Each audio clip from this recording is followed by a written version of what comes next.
Good morning, everyone. Thursday, June 16th. So, what's special about today? What's special about today is it's game 6 of the NBA playoffs. And I'm going to make the trek up to the Garden to see if my beloved Celtics can tie the series. What a disaster. They should have won game 4, and they blew it. And now I don't know what's going to happen. This series is so unpredictable. On any given day, no idea what's going to happen. It'd be about time. It'd be nice if Jason Tatum showed up for one of these games, but who knows? Trying to predict this series is next to impossible. I think the Celtics, I think they're like 8-1 after having lost a game, so who knows? At any rate, that's not why we're here today. We did spaces. Losing track. I've done a lot of these. The reason I'm doing one today is because I'm not going to be around tomorrow, and I know me with markets in turmoil. You guys would rather be in this room because we got all these smart guys like Guy Cerundolo, who's hopefully going to speak, and the Three Aces, and a whole bunch of Nikoski's here. Guy, get back up here. We get Nikoski up here as well. I don't know if Michael Howell's going to make it or Michael Belkin. I reached out to them. Greer's at a funeral, but he said he couldn't do it. I said, that's no excuse. You want me to do the space from the casket? I said, yeah, what the hell? It's more interesting than where you're at. So anyway, let me just talk a little bit, and then I'm going to have Guy Cerundolo speak a bit. And Guy, if kind of want you to tee it up, your market view really. More important than the short-term wiggles is where you think we're going over the next few months, and sort of sector calls. Let's not get too far in the weeds on picks. If people want picks, that's fine, but what you like, what you don't like. So let me just ramble for a few minutes, and I'm going to turn the floor over to you, Guy. So I have a stream of consciousness here. I was just taking notes this morning, watching Bloomberg television. And as the eminent philosopher Yogi Berra once said, you can observe a lot by watching. Not in any order of importance, but I guess in order what sticks out in my head. And Matt Cox, I see you're laughing. So they're starting to prattle on about Bitcoin and crypto. And, Bitcoin is a leading indicator for the stock market. Are you effing kidding me? How about Michael Howell as a leading indicator for the stock market? We've been talking about this stuff for months. Months. Wayne Gretzky, please call your office. We want to go to where the puck is going, not where the puck is. So today they're worried about Bitcoin. Today they're talking about like Bitcoin by itself is a leading indicator of the stock market. And they got Scott Minard, who I like, but he's one of the biggest blowhards out there. He's got some classic buttes, and he's weighing in and yada yada. He's a tourist. And he's bearish on Bitcoin and blah, blah, blah. I'm like, dude, where you been? I think he was one of the biggest bulls there for a while. So, and then in the Twitter this morning, there were people going on about the margin calls. Guys levered 20 to 1, 100 to 1 in crypto. Like, what could possibly go wrong? And just sidebar, I kind of have been whacking the hornet's nest a little bit the last few days. People have noticed a rather more aggressive demeanor in my tweets. Because, as Ed Beal, call your office, I'm just sick of all this nonsense. I'm not going to put up with it. Not that I can control anything, but I'm going to speak my piece. I'm going to live in my frickin' integrity. I'm going to call a spade a spade. We had Nick Carter in here the other day. I give Nick a lot of credit for coming into the room. And I know I got a little bit hot, probably hotter than I should have. I apologize for that. But I don't apologize for a single thing that I said. Not a single thing. No profanity, no ad hominem, no personal attacks. I got loud. But I thought Mount Gox and Three Aces did a great job of trying to question the guy. He's like one of these wormy type of sleazy lawyers that comes up right to the edge. And without lying, actually, he disseminates mistruths. He lies by omission, not commission. And what's interesting is not what he said, but what he didn't say. Like, dude, do you really think You really? Oh, just because you can't prove, I can't prove that Tether's a fraud. Therefore, you're not going to pay attention to it. And then his pushback, his tweet the other day was frankly insulting in the wake of the space. Oh, I'm not going to pay attention to some rando guy who's worried about some other currency, other crypto thing. Are you nuts? Like, how stupid are you? You see, you have a choice, Mr. Carter. You're either just a true believer, or you know damn well what's going on, and you just want to avoid addressing it because, as Al Gore would say, it's an inconvenient truth. He refuses to address the elephant in the room. Mt. Gox will speak later on Luna and Terra and Mt. Gox. I can't keep up with this every other day. There's another one of these things I've never heard of that blows up, and I get a headache listening to explain to me what it is. Okay, but they're all connected. It's all a great pyramid. It's all a great scam. And like to feign indifference or because one can't prove that Tether's a scam, therefore I'm not going to address it. Are you kidding me, Mr. Carter? And he sits there, he writes all these white papers, and has all these videos, and you watch him and you read him, and his lips are moving, and he's saying nothing, absolutely nothing. He's talking about technology, he's talking about this, he's talking about that. He cannot and will not offer a valuation framework to support Bitcoin. He also will say, well, gee, show me where I put up a price target. No, you didn't put up a price target. That doesn't matter. You have a public responsibility as a thought leader in the crypto space with 335,000 followers. And a lot of these sheep don't know what they're doing and they're hanging on to your every word. You have a public responsibility, a moral responsibility, not legal, but we're not talking about what's legal or illegal. We're talking about what is right. And you are aiding and abetting and driving the sheeple right off the cliff. And you can sit there behind your horn rim glasses and in your really low tone and write all your freaking white papers and get that paper into the Harvard Business Review, which Mt. Gox will talk about, which was not peer reviewed, and try to be respectful, or try to sound like an erudite. Oh yeah, and you worked at Fidelity. Yeah, well, so did I. But the bottom line is, you're just chasing a narrative. You're talking about the future. You're talking about number go up, bro. You're talking about technology. The arguments one makes for cryptocurrency, for Bitcoin, say nothing about price. They're true at 20,000, they're true at 65,000, they're true at 2,000. And the problem is, and you are so disingenuous, Mr. Carter, you don't address this, and yet you're inciting the crowd to buy more Bitcoin. It is disgusting, Mr. Carter. It is reprehensible. Who do you think you're kidding? And anyone who sees your tweets and reads you knows that you're full of it. Anyway, I didn't come here to bury Mr. Carter, but I felt I needed to address this because I was very unhappy with the way the room went the other day. It was a fantastic room, despite the rather circuitous way we got there. Julian Brigden did not show up. We had a disconnect over time zones. I thought he was in London. He thought he's actually in Chicago. So it was a complete innocent screw up. Anyway, he will be back, I hope, next Friday. And then these yahoos on Twitter, these uncivil, profane, narrative chasing, financially ignorant Bitcoin acolytes.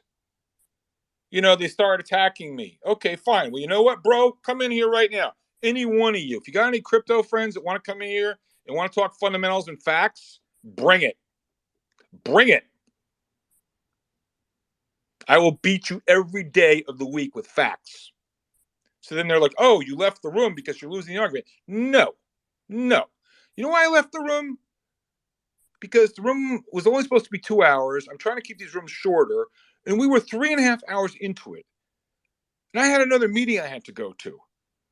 And Mt. Gox and three aces ably ran the room.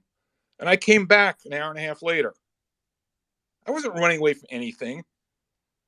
But these clowns, these crypto acolytes are going after me like I'm afraid of Nick Carter. No, I'm not afraid of Nick Carter. Nick Carter's afraid of me. Nick Carter runs around his backhand. Nick Carter has no comeback to my points, to our points. And then they start with a profanity. And, it's just one thing after another. So I want to read to you from my feed this morning So I tweeted from a smart friend on why Bitcoin acolytes and AMC apes can be so profane and closed-minded. And this comes from a very well-known person that you know, but I'm not going to mention names. He didn't want tomatoes thrown at him. I don't care. You throw all the tomatoes you want at me. I'll catch them and throw them back at you and stuff them down your throat. To be sustained, environments of intense fellowship, which the cultishness of crypto suggests is the case here, require extraordinary certainty. Beliefs must be absolute and indisputable. What discourse introduces is the potential for those beliefs to be wrong. That can't be the case to followers, which means you are now threatening them in what they hold true. And that is the same in American politics today, too. And it's funny because there was a third part of this, and again, another problem with Twitter, everything just gets taken out of context. The third piece of that made a passing political reference to Fox News, and then people went batshit crazy over the third part of it. It said, because it said, and the same is true today in American politics. And then this person went on to say, Fox couldn't broadcast, as an example, Fox couldn't broadcast the hearings last week. Its viewers are not open to discourse. Discourse is an attack on principles. Maybe that last part wasn't that well researched. It's not the point. We are in such a politically charged, hyperbolic environment. People just went nuts over the third part of that. So I had to take out I deleted that last tweet, and I mentioned in my Twitter feed I was deleting it because people are focusing on the wrong thing. It just shows you how when you're communicating electronically, email, Twitter, text, whatever, it's so easy to be misunderstood. At any rate, these Bitcoin people, they're just nuts. I mean, listen, I'm open to an honest debate. But when you're not willing to be thoughtful, at least entertain, just recognize the elephant in the room, which is Twitter. And yes, of course, we don't know for a fact it's a fraud. But anyone who's not brain dead and can read a balance sheet and understands financial history would say the odds are something's not right. Like, how disingenuous is it to discuss crypto without addressing Twitter? Or how disingenuous is it to talk about Bitcoin without coming up with a defensible methodology for valuation? And again, Mr. Carter, I'm going to go back on him again. Really got under my skin. This business about, well, you can't prove Twitter's a scam and, I'm not the guy. Okay, really? I thought of this analogy. Hey, Aces, question for you. Imagine Aces, I'm talking to you, so I want an answer. It's not a rhetorical question, it's a legitimate question. You're going to open up, you're going to go drill for mine gold somewhere.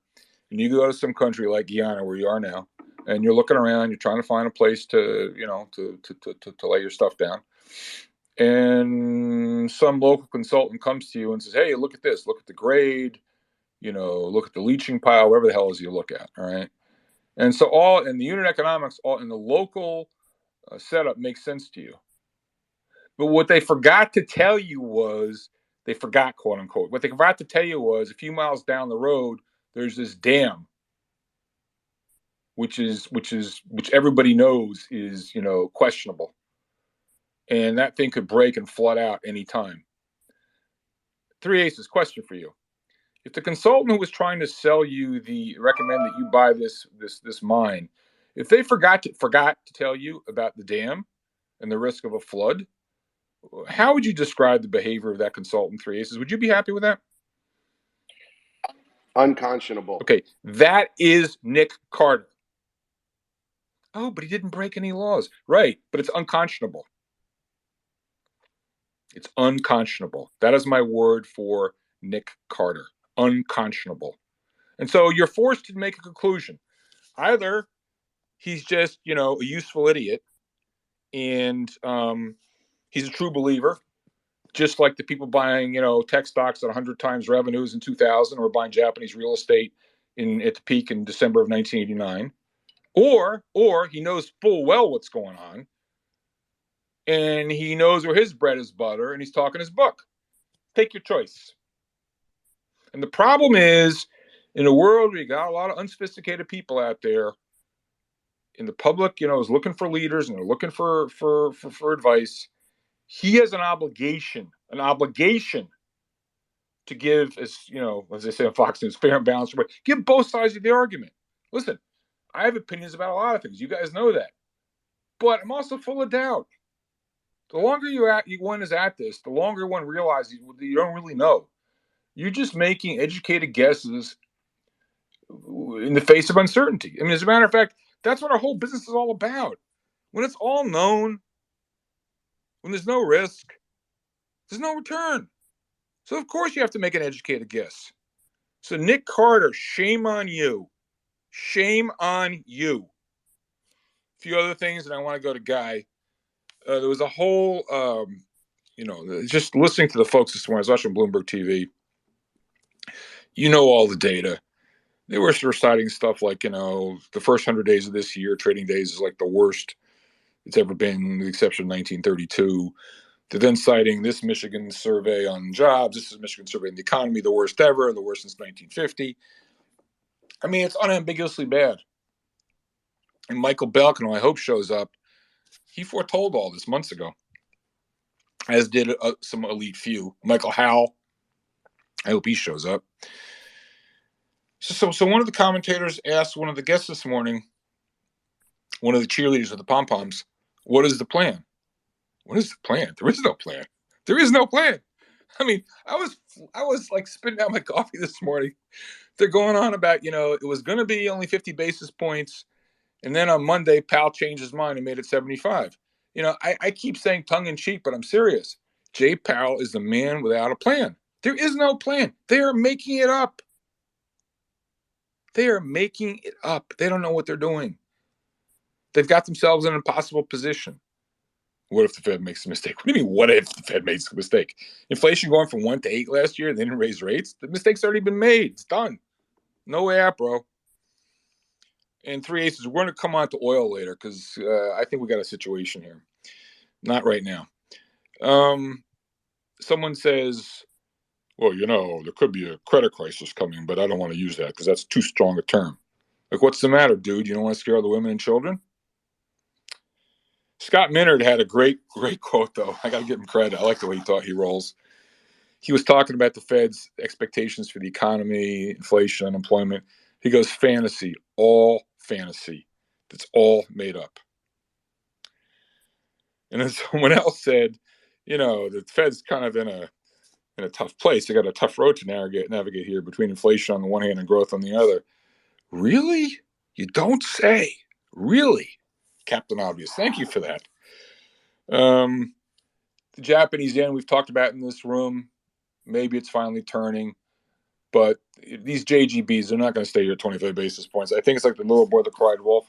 I think Japanese yields are going to go up. And when that happens, Katie barred the door on the U.S. bond market. Market action yesterday. All right, great. We don't pretend to call the market day to day, week to week. I sat there, just kind of watched it. I'm like, all right, this too shall pass. And here we are a day later.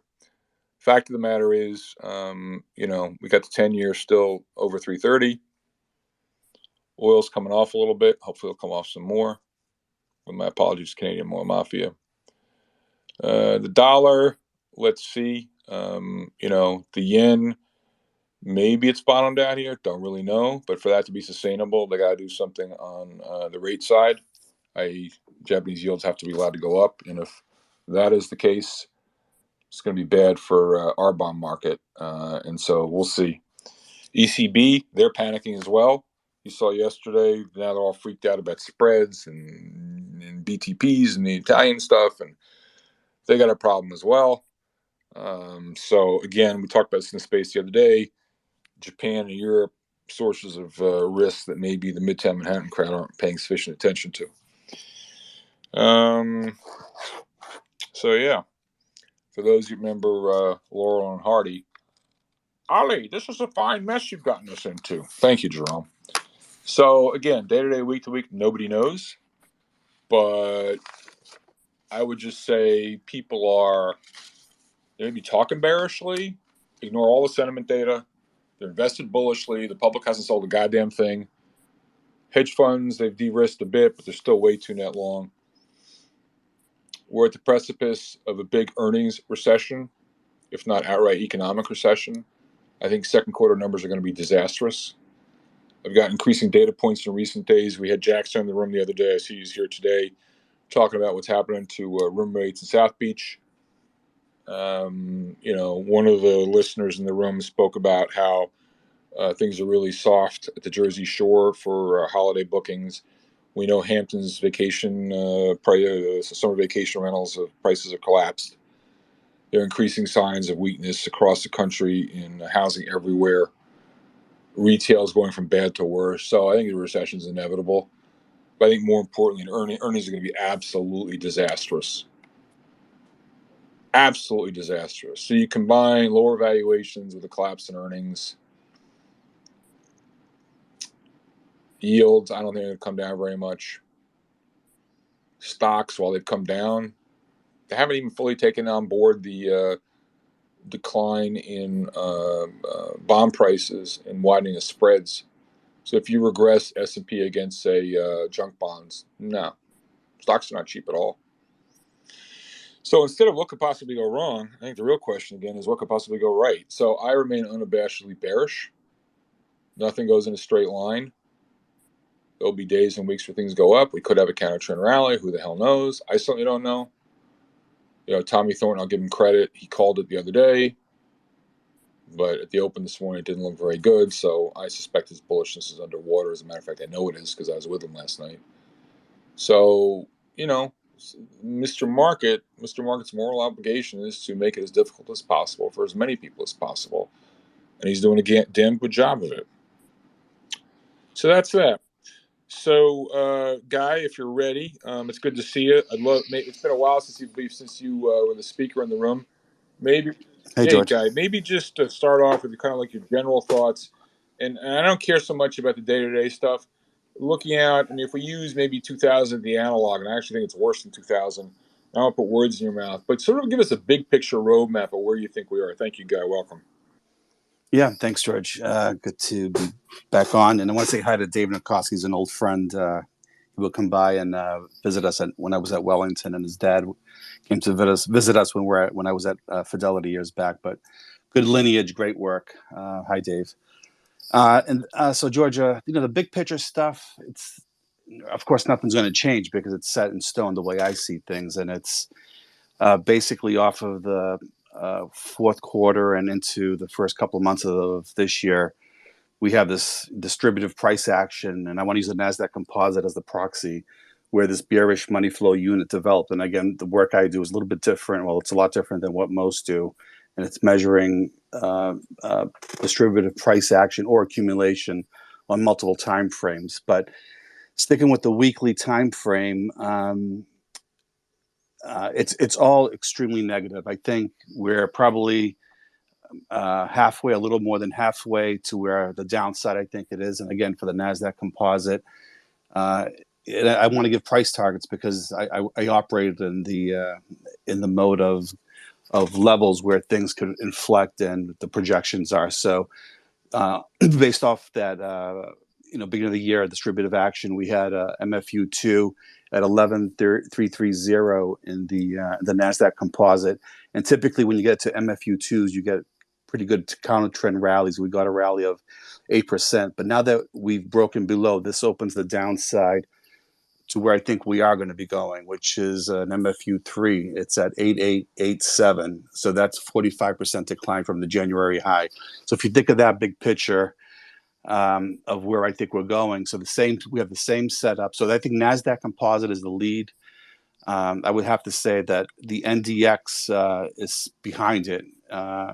And there's a from the January high, 36% decline into 10,654, and then an MFU3 at 7602, which is 54% from the high. So they're crazy numbers, yes, and I do play it one level at a time. But when you look at what's been happening with software stocks as a proxy, that's where I've been cultivating a lot of shorts for a number of months. The IGV as a proxy for that whole group. I mean, these stocks are round tripping that whole bull move. And months back, George, in one of your spaces, I had said, what I foresee is a lot of these stocks that had these big blow off type moves or parabolic moves, they're going to start looking like what we had back in 1929 to the 32 low. If you just go back and try to find some charts, you'll see that a good number of those stocks that peaked in 29. When they made a low in 32, they basically went to the level where the parabola started. So they inflected all the way back to where that big run up more or less started. So 27, 28, 29. And I think ARC is a good proxy for that kind of a schematic. So if you look at ARC now, and look at a weekly or a monthly, I mean, I have a downside of an MFU4 at 25, let's say 25.37 is my number, but between 25 and 26. So basically the stock is already, it's fit that picture. So, it's a disaster. Unfortunately, I know you're doing a public service, George, by having these spaces, and hopefully people are listening and avoiding disasters. But unfortunately, a lot of people are going to hurt in a big way.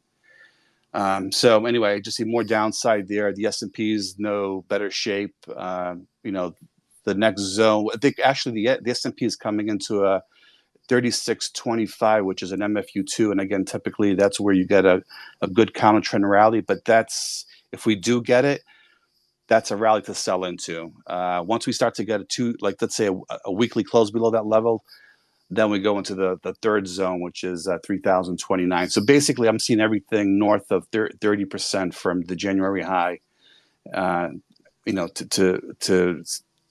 the ultimate low of some kind between 30. But Guy, hold on. Yeah.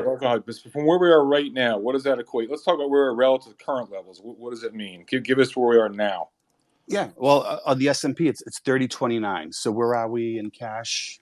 We're like 36. Yeah, 36, okay. 70. That's where I'd have to evaluate things and say, are we going to find some stability there, or do we go down one more zone? But I think the lead is going to be NASDAQ, and that's where I want to focus on and see if we get into those zones and stabilize. But that's a disaster. Yeah. So if S&P is down 20% from here, let's say round terms, and that probably means NASDAQ down 25 from here or something like that. Is it?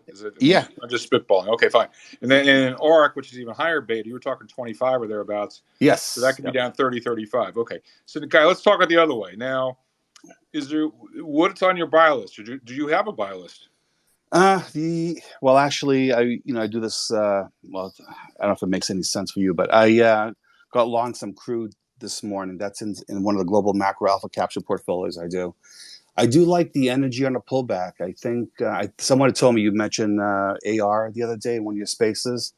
So if you look Intero, if you look at that as a proxy for what I'm looking for, stocks that are pulling back within the context of uptrends, that's what I'm looking for. And energy is the only place I have an interest, and it's been like that since November of 2020.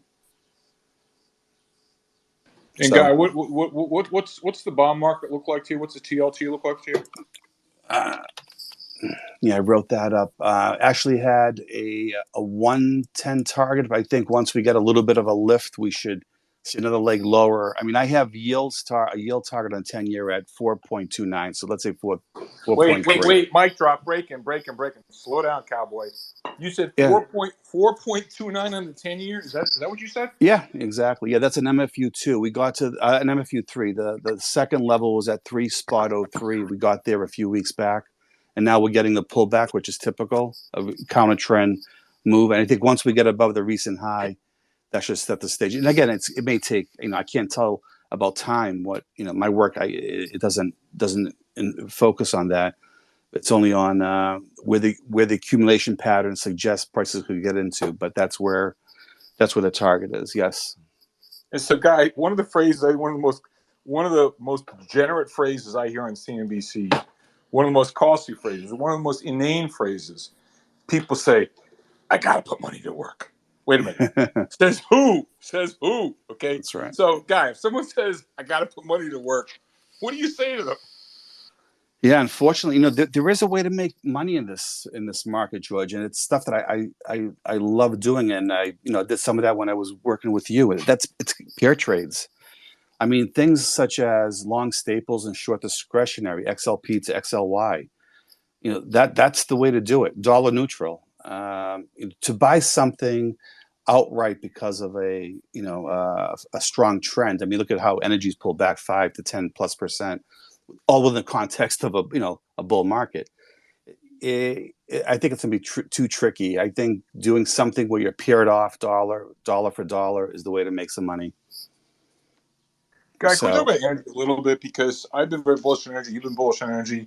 I kind of got out a few weeks ago, or really sold most of my positions just mhm, because I thought it was too much, too soon, too fast, and everything was getting so extended. And I sure. was like, energy shown us historically, it can take a dirt nap most unexpectedly for no reason. And so I think you were in the room the other day when Shrub was talking about fertilizer stocks. Use that as an example.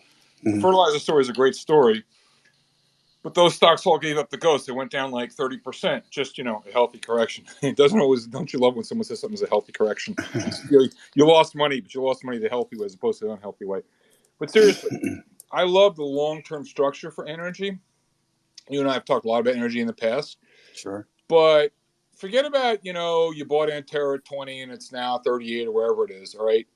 Um, if you were going to see let's say you're going to see a new client, prospective client. Sure. And so you get no credit for having been right on your energy call in the past. They don't think you're an idiot. They don't think you're a genius. So it's like, guy in this business, it's always you always go to your last trade, right? So you go in to see a new client. You want to make a good impression. You don't want to take a dirt nap, drive the car in the ditch on the first trade. Would you actually be telling him to buy energy right here, or do you think you're going to get a better entry point? I think there'll be a better entry point. I would want to see some of these names definitely stabilize, but I am encouraged that the pullback in crude is actually, for me, it's orderly, and it's only a few days in duration on the pullback, and I find that healthy, and I think we'll stabilize and start to inch higher. But Okay. I think, yeah. So Okay. Hold on. Let me drill down, guys. This is going to yeah, take yeah, it back to the good old days when we used to work together. I pressed you pretty hard. So, guy, there's a commodity. yeah, And there are the stocks. Okay, the exactly. energy stocks are stocks. Okay, fine.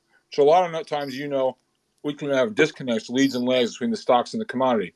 So if we just use the XOP as an example, as a placeholder for energy generally, all right. I look at the XOP.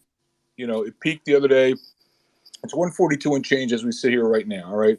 It got up to, I don't know, 170 or where the hell it was the other day. I mean, all right, it's had a huge it's had a huge move. It peaked around 169. It's 142 as we speak. I look at the chart structure, and I love the fundamental story on energy. I love the fact that there's been no inflows into funds in energy this year. They're still buying Cathie Wood instead. However, having said all that, I look at the 200 day. It's down at 115. The 100 days at 131. And so I'm saying to myself, from a tactical setup standpoint, like I want to see more work on the downside, all right? And that's just XOP. If I take Antero, all right, which I love as a company, don't get me wrong, we could talk about any one of these stocks. It's all the same trade, right? Look at Antero, which has been a monster, all right? Kudos to you. You nailed this one, all right? But the 200 days down at 24. The stock's 38 down from 48. So I look at it right here, right now.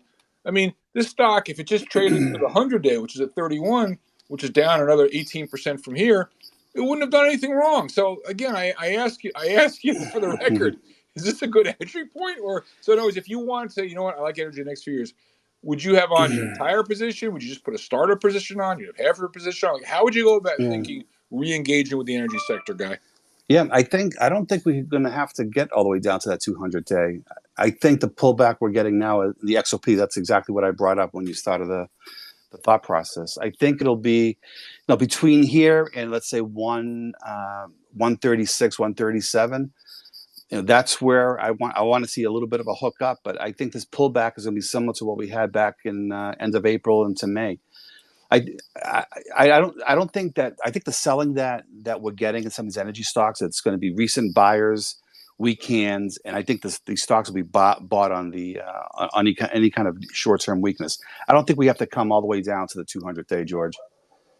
I don't see that. I think these things are holding. If people really wanted to get out of these things, they'll be trading down 9, 10+% day after day, like some of these tech stocks or consumer discretionary names, the Cracker Barrels, and all the other crap that's collapsing. And besides, I mean, if the story's Okay, still positive, guy, yeah, did you say crapper barrel? yeah, I thought about that. I didn't want to say it, but yeah, it is. That You know, thing, All right, so guy, like what sector? So one's native in the market. I mean, am I right? I know you're big on relative strength, which is the way I roll. We belong to the same church. Yeah, What are the sectors that you'd be hunting on the short side? I mean, to me, consumer discretionary looks disastrous. So just yeah, without getting into individual names, whether you want to look at the XRT or XLY, just pick an ETF that yeah, or a big stock that you want to that just sort of as a reference point to give us an example of what you're talking about. I yeah, mean, if you want to take the XRT or the XLY or anything else, give us a reference point. yeah. XLY exactly. Yeah, I would, and then I would pair that off, like I said earlier, with a lower beta ETF like XLP. But yeah, that's the proxy I'm using for the disaster we're seeing. Consumer related. Um, So XLY guy, we're at 135 down $6 today. All right. The this thing, if you pull up the long term chart, it was like 130 going into the pandemic. That was the local high. It crashed down around 85 or something like that. Like I'm looking at the MAs here. Okay, the 200 days we're actually below. This is interesting. We're below the 200 day already on this one.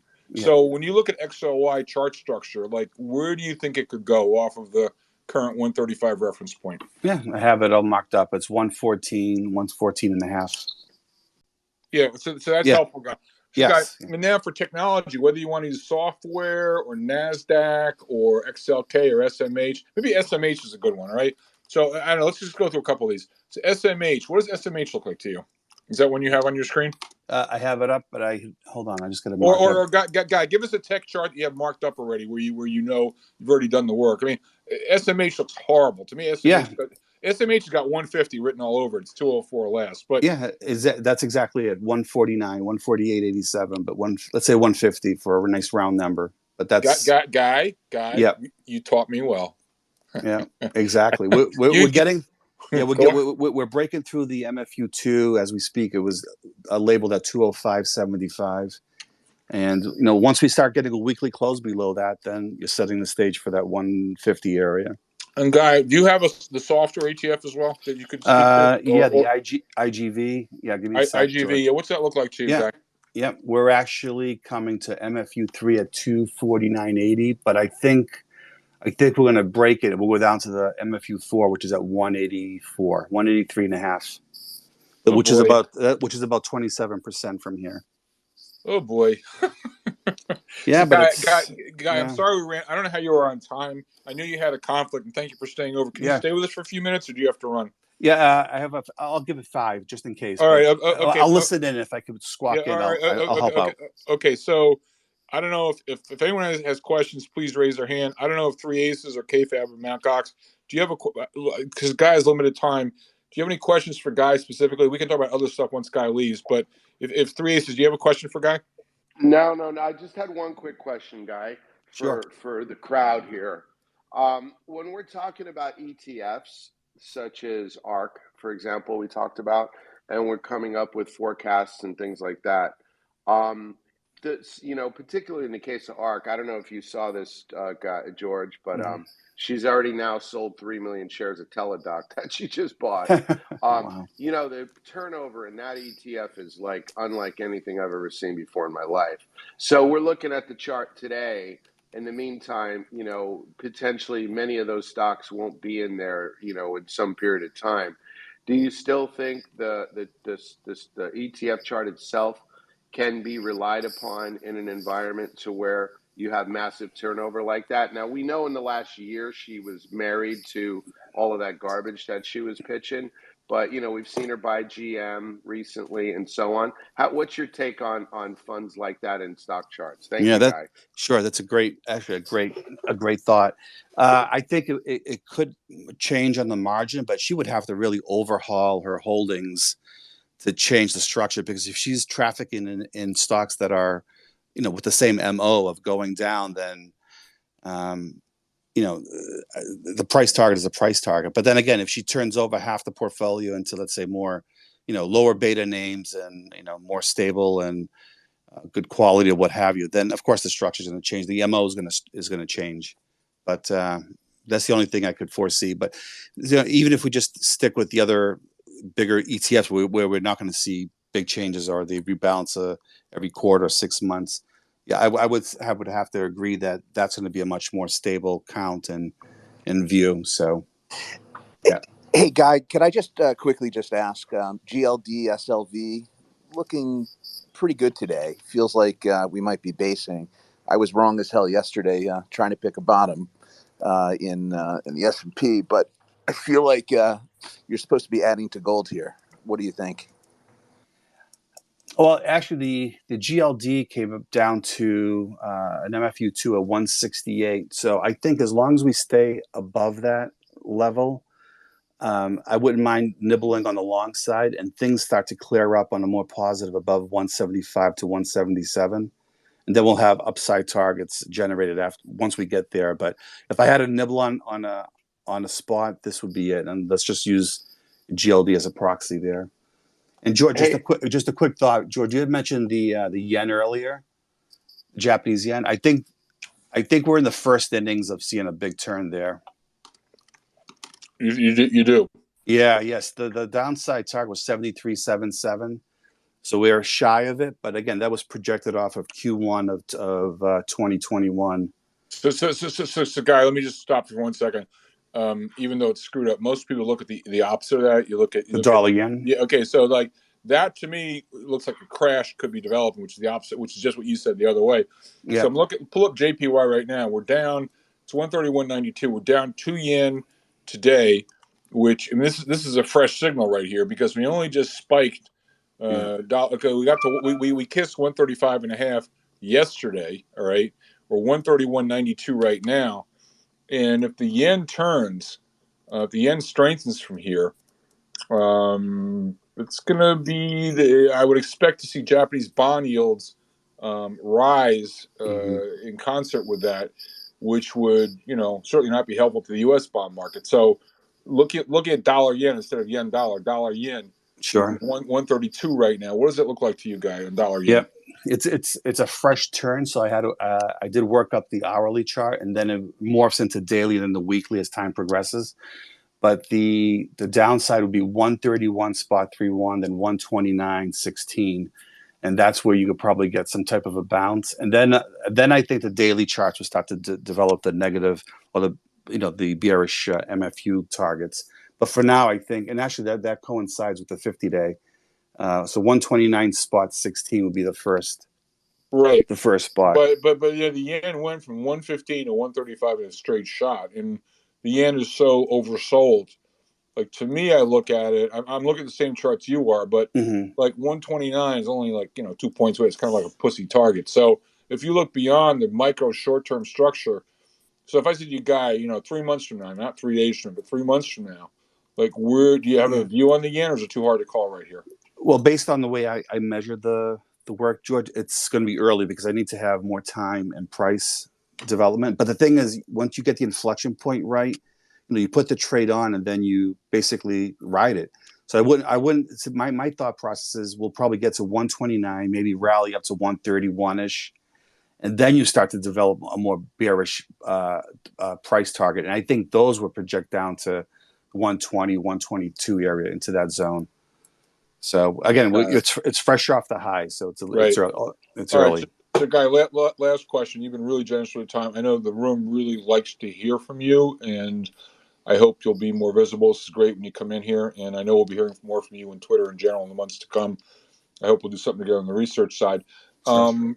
Any other sort of thoughts, things that we haven't discussed here? But you think we covered the bases? Yeah, I think it is. I think consumer related on the short. For me, it's where you would want to traffic for short ideas and low beta on the long side of the ledger if you're doing pair trades. And I think just to buy stuff outright as a long trade, I think it's just too tricky. I would actually maybe nibble at a gold stock here and there. I mean, they're washed out, but good structured trending names. It's too difficult to do that right here. Right. So I mean, my interpretation, not your words or mine, but tell me if I'm not sure what words you meant. I'm more Sure. sensitive. I wonder if you disagree with this. I mean, I don't want to be long anything in this market without having a corresponding short. In other words, I think the market risk is so Exactly.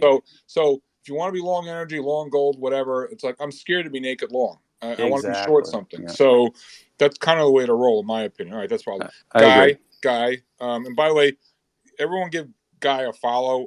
I've known Guy for 30 some odd years. So it's Fidelity.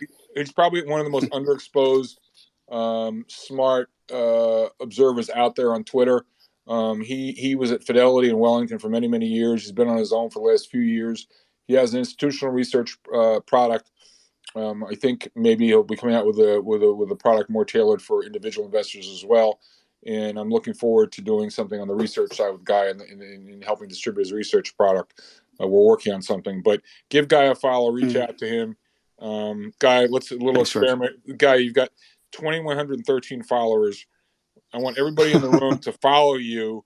I want to see if we can get you to 3,000 before the day is over. Let's see what happens here. That'll be sweet. Cool. but at any rate, Guy, it's always great to hear from you. I know this has run over. I'm sorry. No worries. No worries. This is awesome, and thanks so much, Guy. Hang around if you can, but we're not going to put you on the spot. But George, it's time well spent, because if you could help just a couple of people out there to avoid the pitfall.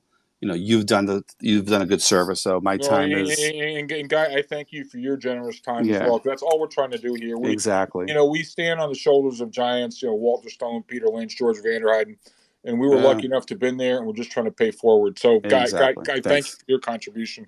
Thanks, Guy. All right, George, can I ask you a quick question real quick? Go for it. Cool. For you and KFAB, in relation to Holden's most recent question to Guy. So I don't know if anybody, I'm sure you noticed, but the forward expectations on rate hikes coming from the Fed yesterday after the 75 basis point move went 50 and then 25s the rest of the year. Did you catch that? And I'm just curious, what are your thoughts in terms of, does that mean that maybe the street is starting to get think that, the monetary inflation is not so much the problem, but some of this political stuff and supply chains and lockdowns and chips fires? Just curious what your thoughts may be on that.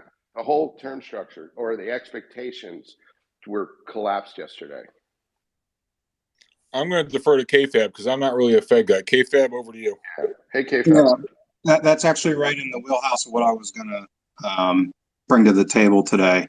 So I think it's a continuation of the tenor of the market shifting in mid-April that I've spoken about on prior spaces with you guys, is that we kind of transitioned from the inflation trade to the growth slowdown scare trade. And that's when the dollar went broadly bid. I think since Friday, what we've seen is kind of the normal progression from that. And it's counterintuitive given what happened yesterday and exactly what you just talked about, Three Aces, about the Fed funds rate structure shifting towards a hawkish posture based off what the Fed did and said. But if you look at the euro dollar curve, and if you look at what's going on in the bond market as far as a steepening of the curve and the dollar getting hammered, I mean, this is not just the yen, as George rightly talked about with Guy. I mean, you've got the dollar getting broadly hammered here. And what the market in the euro dollar space is starting to price in forward is that this is a policy mistake that they're going to have to reverse faster. And, that you're going to get whipsawed here, meaning that everyone's worried about them, and rightly so, the growth trade, the recession potential risk. But what the market's already starting to look into down the road now is that they're going to have to reverse hard. And what's that going to do to the dollar? And that's why the yield curve's starting to steepen a little bit. So it's kind of the second, third, fourth order effects and playing chess, not checkers. And that's what happened since Friday. And if you look at what the Fed did, I mean, to go between a month and saying, no way, 75 bips is off the table, to wet their pants because of what came out in the CPI report on Friday, to leak a story, or Thursday, whenever the CPI came out, to leak a story against their quiet period, and then to go 75 basis points. I mean, that's not good. And so this has all been following kind of a normal cycle dynamics outside of, when they accidentally back into a soft landing like they did in 18. And as I've been saying, it's kind of the Wizard of Oz situation, which is people have attributed that they actually know what they're doing because they happened to get a soft landing in 18 and that recency bias, when if you look historically, they almost always get it wrong. They almost always screw it up. They're in the middle of screwing it up again. And that's today's response, and really since Friday, is where we've seen another shift in tenor, like mid-April, towards, oh boy, they're really going to drive this bus off the ledge. They're going to tighten, and then because they're tightening fast and quick, they're going to have to reverse that because they're going to create a major problem. Hey, KFAB, we've seen $15 trillion in liquid assets disappear in stocks and bonds alone, and we got a real estate,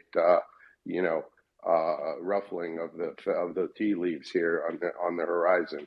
How does that affect the liquidity, inflation, and all this other stuff? Is that something you consider to be material, or is it just the Fed, Fed, Fed, Fed, Fed?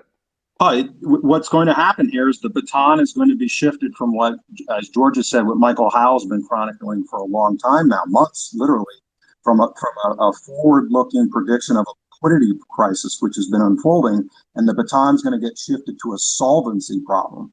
And that's when you're going to see credit blowout. You're going to see, a global recession unfold. And we haven't seen this backdrop since the early 80s, as far as this kind of synchronized global slowdown that's running the risk of a synchronized global recession. Even 08 wasn't like that. You had major pockets of strength entering that period economically. Places in emerging markets, for example, that barely went into recession or didn't go into recession at all. Whereas now we've had synchronized global tightening coming out of the pandemic, following huge stimulus, and now everything's kind of whipsawing back in the opposite direction. And people just haven't seen this. And a global recession is going to lead to major solvency problems. So, KFAB, as long as we're, are you still there, KFAB? Yep, I'm here. Yeah. So, could you speak particularly, because you and I have similar look at the world through the lens of, global macro.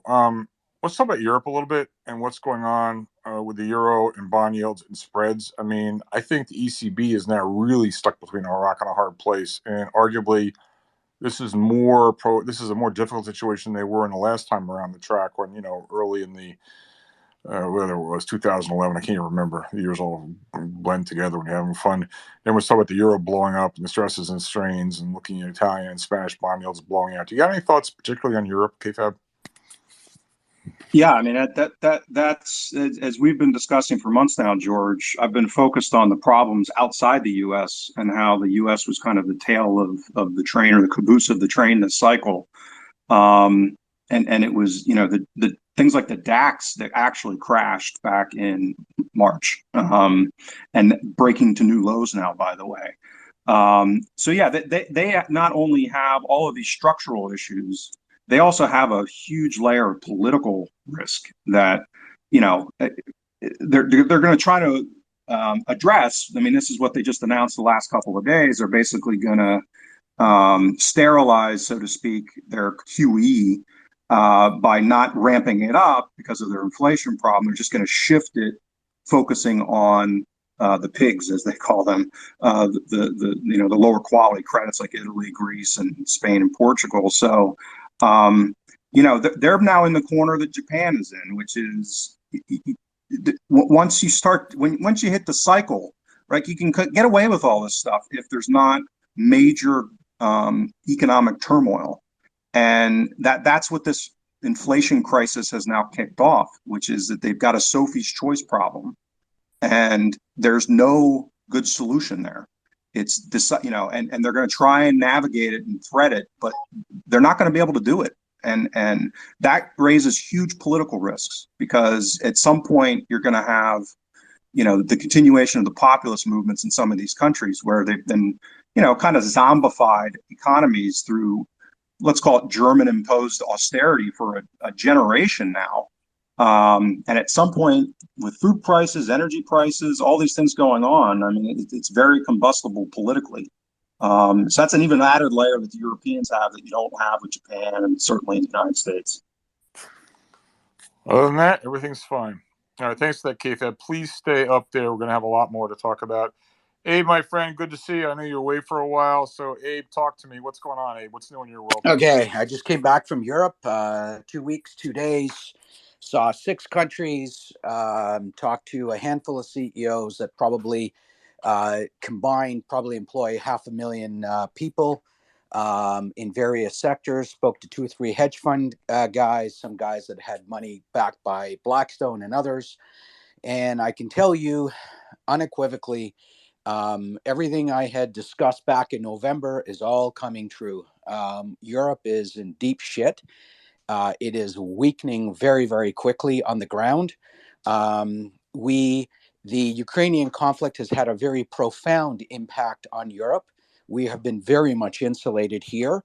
Energy costs are literally through the roof. I mean, they're probably about 35% more expensive in terms of just gassing up your car in Europe versus the U.S.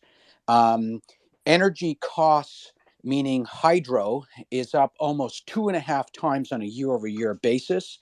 So if you want to you want to charge your factories in Germany, etc. It is very, very compromised.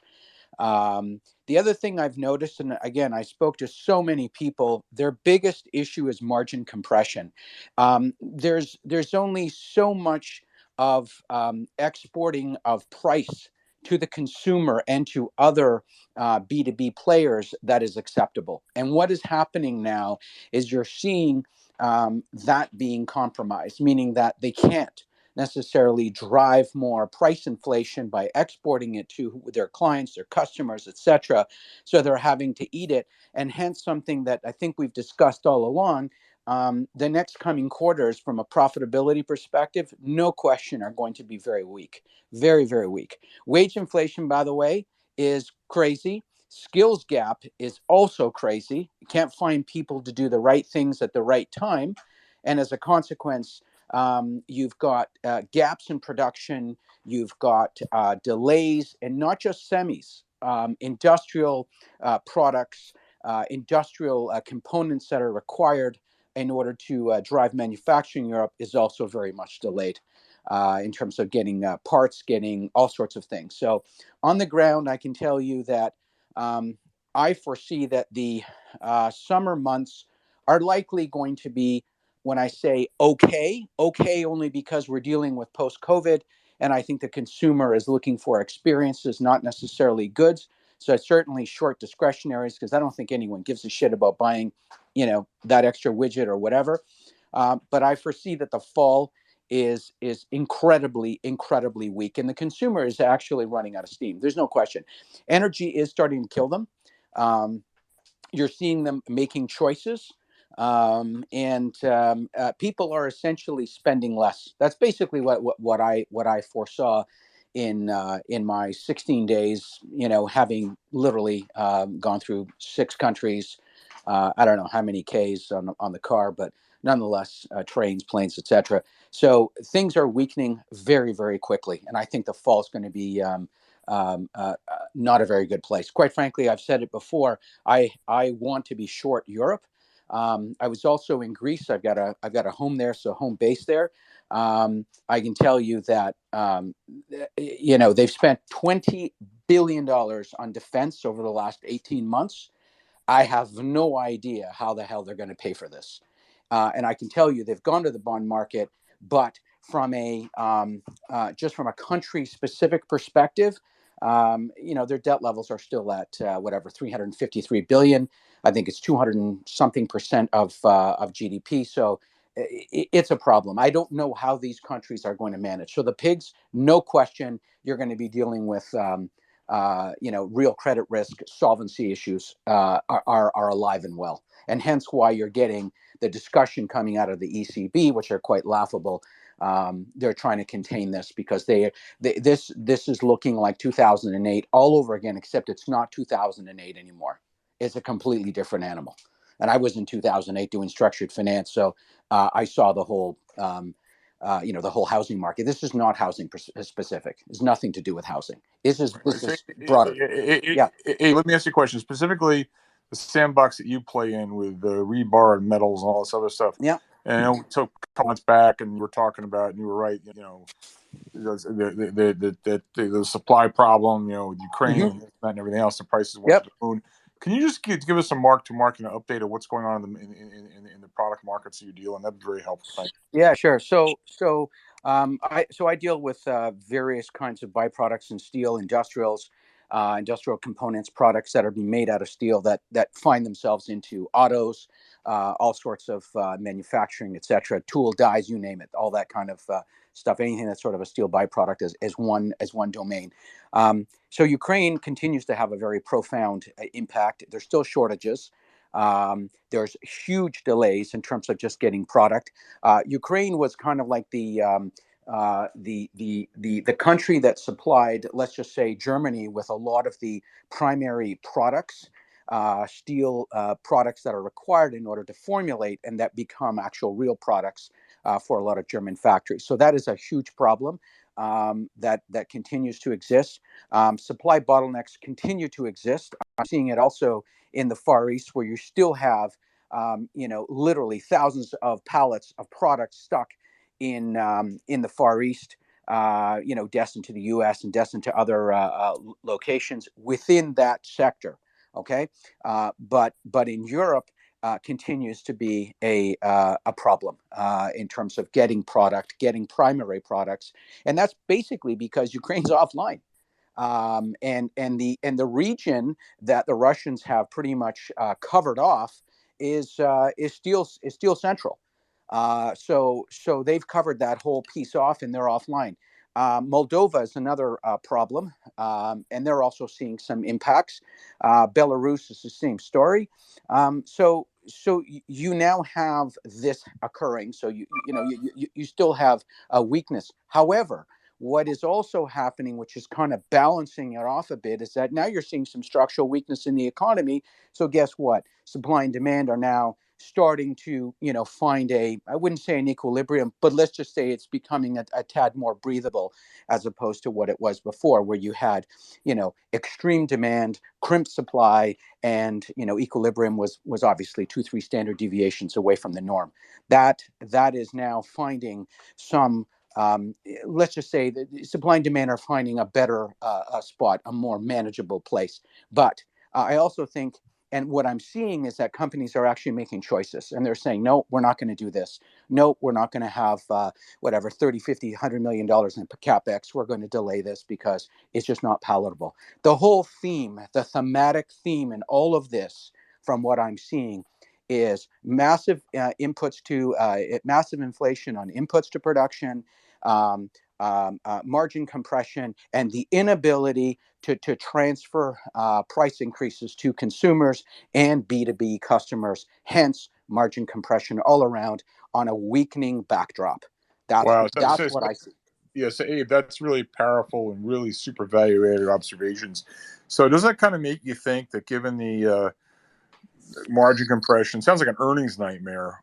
Yeah, absolutely. And slowing economy doesn't also it sounds to me like a recession's like guaranteed. I mean, if you're running a company, you're going to like cut back on spending plans and get rid of people and cut back on capex. I mean, so no does it look question. does it look like a recession is a slam dunk in your view in Europe? Absolutely. It's just that the narrative, you got to understand, the one thing that's kind of refreshing going over to different jurisdictions coming out of North America is that you can actually see clearly for a change because of the so much bullshit we get exposed to in terms of, bubblegum TV, CNBC and the rest of the bullshit. It's very real there. Very, very real. You see it. There's no question in my mind that forget about recession. Recession's a slam dunk in Europe. They're cooked. They are cooked. There's no question. And Q4 is going to be quite profound because I'm seeing all of the things on the ground that are driving production, that are driving real businesses. I'm talking real businesses here that are profound impacts that are connected to the, in the economies. So in other segments of the economy, if you will, it's all weakening. And energy is a big problem. Energy security is a huge problem for Europe. Massive. And I think it's not adequately understood or appreciated in North America because we don't have the same level of energy insecurity that they have. And as a consequence, now you're seeing trade-offs, choices, and that is occurring en masse. So yes, to answer your question, George, a recession, forget the recession. That's a slam dunk now. It's done. It's a question of we're just waiting for the data to come out and just confirm it. But I mean, so what? It's there. I see it. It's on. It's all but cooked, and that's the largest economy in the world. Yeah, So I no, really I don't. get it. I get Yeah, it. It yeah, just, yeah, yeah, it was so much information to absorb, so I yeah, apologize. yeah. No problem. No. No, but no, this is really, really good stuff. Could you just come back to the metals, like the Yeah, rebar and the steel price, all that crap? So yeah. that's that stuff coming off the boil now? Like, what's happened to product? Because So you said a lot and I lost track of it. Just, yeah, okay. So I'll tell you where some steel prices are going. So products that are now going into the U.S. over the last, say, quarter, if you will. I believe I had reported to you guys back in um, March. So March we saw a slight reduction. April we saw a slight reduction still. Um, May was stable. June is stable, and the July bid continues to be stable. And I actually am supposed to get a whole whack of orders coming out of the U.S. Any day now, and that was confirmed literally yesterday. So the pricing that's been offered continues to be firm, but certainly on a year-over-year basis, probably down about 17-18% from an end product perspective. Okay, okay, so yes, so that's year over year, but sequentially, are things softening now? yes, yes. Okay, and it sounds like from what you're saying, they probably are going to be likely to continue softening, if I hear you correctly. Yes, and the only thing that's actually keeping the bid, in my view, is the fact that you've got delayed orders. So a lot of these orders have been spoken for. They haven't been able to get the supply, and as a consequence, you have what I would call subsidized pricing that have remained in higher levels only because lack of access. So at some point, when all of this stuff actually finds itself to these destinations, you are going to get a weakening in pricing, or at minimum, what's going to happen is they're just not going to order. They're not going to order, and they're going to wait. Which, in this business, it translates directly into, oh, let me drop my shorts in order to keep these factories going. That's basically what's going to happen. And it Right. happened the same in 06 and 07, because I've been around quite some time in this. So I've read this chapter about 10 times now. Abe, you and me both. I think I may have a few years on you, but it's a Yeah, muscle memory. I know exactly what you're saying. So, yeah. all right. So I say, Abe, please stay up there. We just got an incredible room here again today. We had Guy, we had Kayfabe, we got you, we got Three Aces. Let's keep the momentum up. So I want to go to Gnostic, and then Javier, if you wouldn't mind coming up. You were correctly suggesting that people should be a little bit cautious on energy looking out. Last time I heard from you. So Javi, if you wouldn't mind coming up, it'd be great to get some data points from you on the energy markets. But in the meantime, Gnostic, what's up from you, Gnostic? Good to see you. Well, after 2 days of listening to you and Michael, not very much is up. Which brings me to a question that I would raise. All right, Gnostic, let me rephrase it. What is noteworthy that catches your eye? Let's put it that way. A slightly better summary. Up is just definitely not a word I would use, but it does bring me to the question at hand here. How long is this? I guess I'm looking at it this way. We compressed a whole bunch of things into COVID and put solutions in trying to solve COVID. COVID was wrong. Doing that was wrong. All the rest of the stuff was wrong. The regulatory decisions and all the rest of the stuff was just compressed everything into such a short time period. Now we're getting the rebound effect of that coming out. How long are we going to be in that down part of this cycle? How long is this going to last, do you think? Are you referring to, when you say down part of the cycle, like how long is the economy going to be inflecting down, or a particular part of the economy? What exactly are you referring to?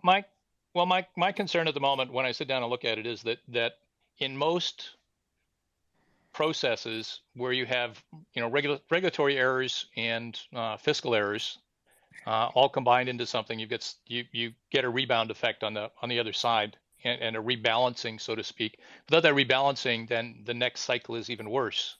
So in this particular case, we've got multiple things that happened at the same time, which created multiple errors in decisions and compressed a whole bunch of things.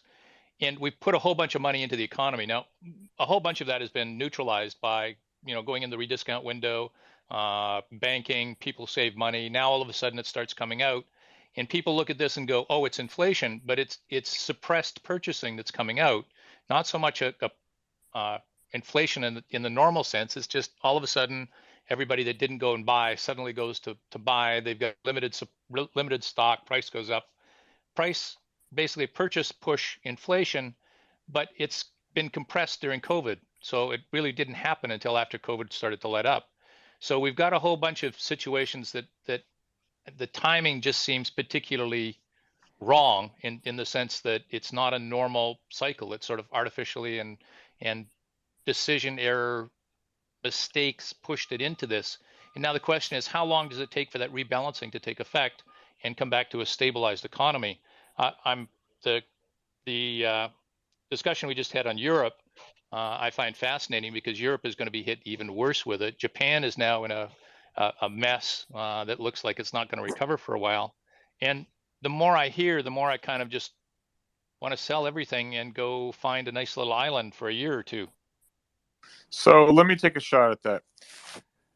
Many in KFAB, Three Aces, Abe, anyone wants to weigh in on this, but my 2 cents. And you really ask an excellent question. And I've been saying in recent days and weeks, I've been talking about the concept of time as opposed to price. Time is what really kills people. Market goes down. If it comes right, I'm sorry, I'm talking about markets. There's been economies, but they're intertwined. If you look at the chart of 2000, it's like the first quarter of 2000 was like a mistake. And like it went straight down, went straight back up, and then some. And so when I look at the chart, I like to put my thumb over that and just view that as an aberration. And more generally, if you look back over the last, umpteen years, we've had declines or corrections or bear markets. It hasn't been a proper bear market. Everything comes back very quickly. It's not a bear market. Bear markets grind you down. It takes time. And because the Fed's always been there to, was it BTFP, buy the dip. And the monkeys get trained in Pavlovian fashion to do that. And so we've never had a proper cleansing, a proper bear market. And instead, risk takers have become emboldened and emboldened and emboldened. And now we have like the Minsky moment where this phony equilibrium, this phony stability breeds instability. And this took years to achieve. So when the talking heads on CNBC are breathlessly hanging on to every word coming out of Jerome Powell, 25 basis, more or less, whatever, and people extrapolating and what it's going to look like, and Three Aces, I'm not going to mention anybody by name, but in other rooms that you're in, and we're not going to mention names, but there's some people who like to talk about, the 3-year, 5-year forward and the 5-year, 3-year forward and the 2s to 10s. No, it's the 5s to 30s.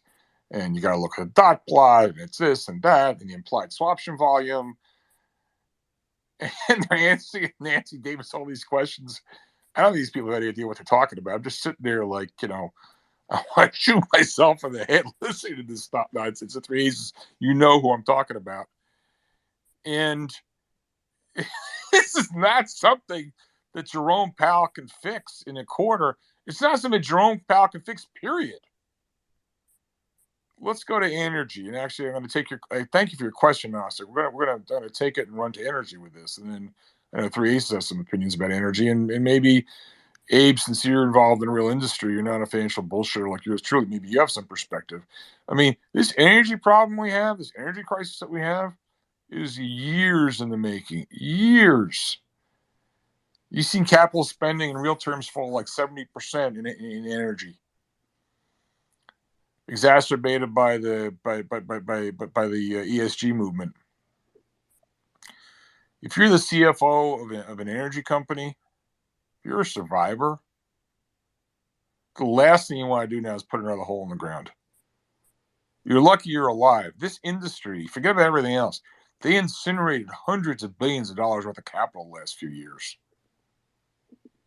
Now, since they're not really drilling for much more oil, and you look at the number of ducts which have collapsed, I'll get to you in a second, Abe.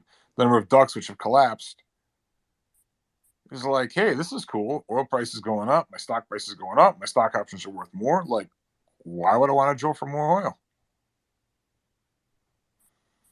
And then when everyone goes screaming and yelling, oh, windfall profits tax. Really? For once, this industry is earning its cost of capital? Barely? Why don't we have a windfall profits tax on Apple or Microsoft or Google? Part of the problem we have is this hyper-financialization of the economy, overinvestment, malinvestment in the wrong sectors. You guys heard me run my mouth the other day. I think, and someone will correct me here, I know we got some Canadian oil mafia guys in the room.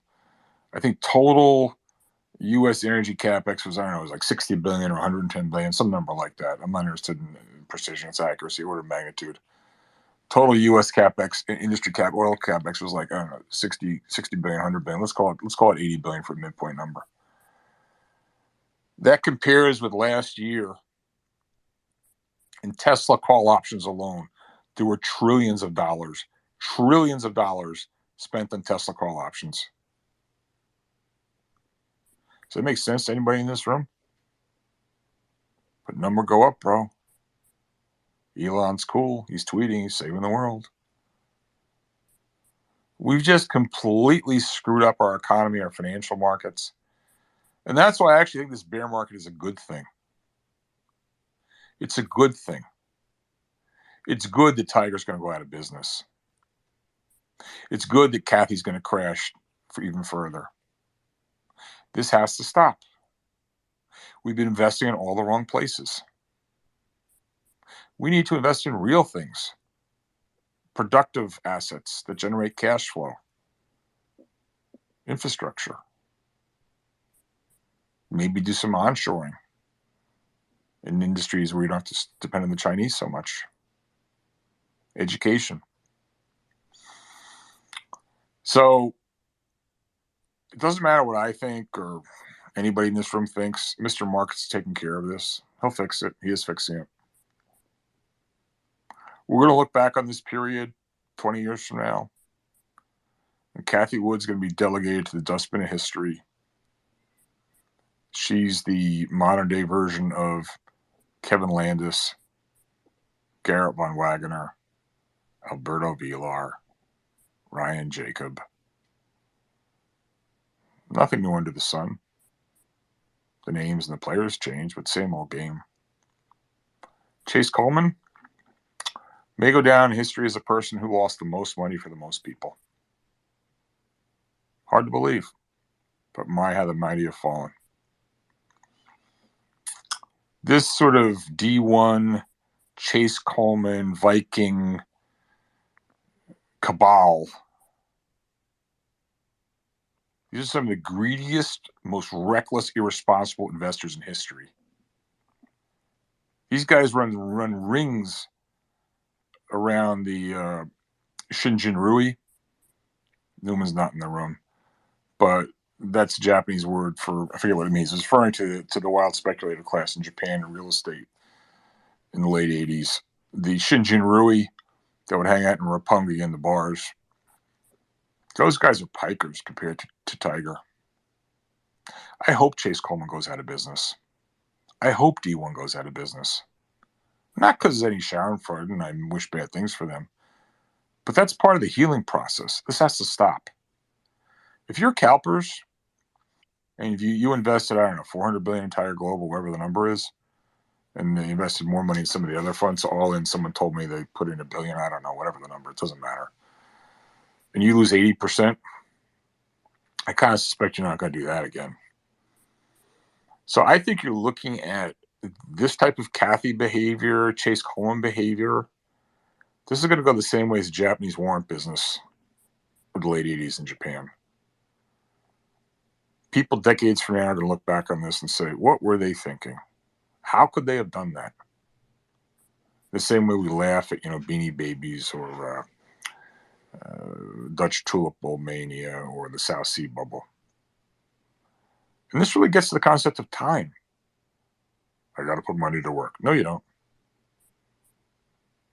And I think the future is going to look much, much different than the past. People have no idea what's coming. No idea. You know, the Nikkei peaked at 39,000 roundabout the last day of 1989. It went to 7,000. It's like 28 now. That was 33 years ago. That's a proper bear market. How's David Portnoy going to do in that kind of a market? George, could I address Please. Nasdaq's question real quick? Yeah, because I think it complements what you were just saying. And again, this is more so just walking down memory lane to provide context of what can happen. I'm not suggesting that something similar is going to happen, but it certainly could.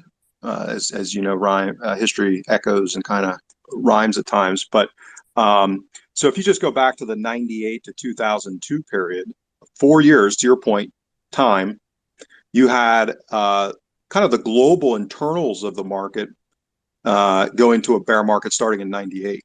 So emerging markets and, you know, a lot of the old economy that Buffett ended up buying brick and carpet companies because they got trashed so much into the 2000 peak. And oil bottomed around that same time, went from what, $10 to 35.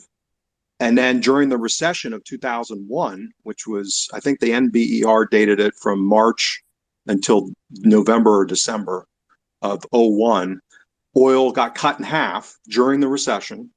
Now, put this within the context. This is with oil having been in a bear market since the early 80s. Investment having been down on the cusp of a huge bull market driven by emerging market demand coming in and the reemergence of the emerging markets in the early aughts and into like 2006, 7, 8. So on the cusp of that, it gets cut in half. And then you have the stock market in the US go through what is kind of common, and I think, George, you would attest to this. It's not uncommon in these big bear markets that you get 3 lows. You get a low that's part of the market bottoms, and then you get a second low where another part of the market bottoms, and then you get a third low when it's kind of the last flush. But actually, 2 parts of the market, 2/3 of the market have already bottomed in those prior periods, and that was July of 02, October of 02, and then with the war launching in March of 2003. So that's just an example of a timeline of a lot of crap going on.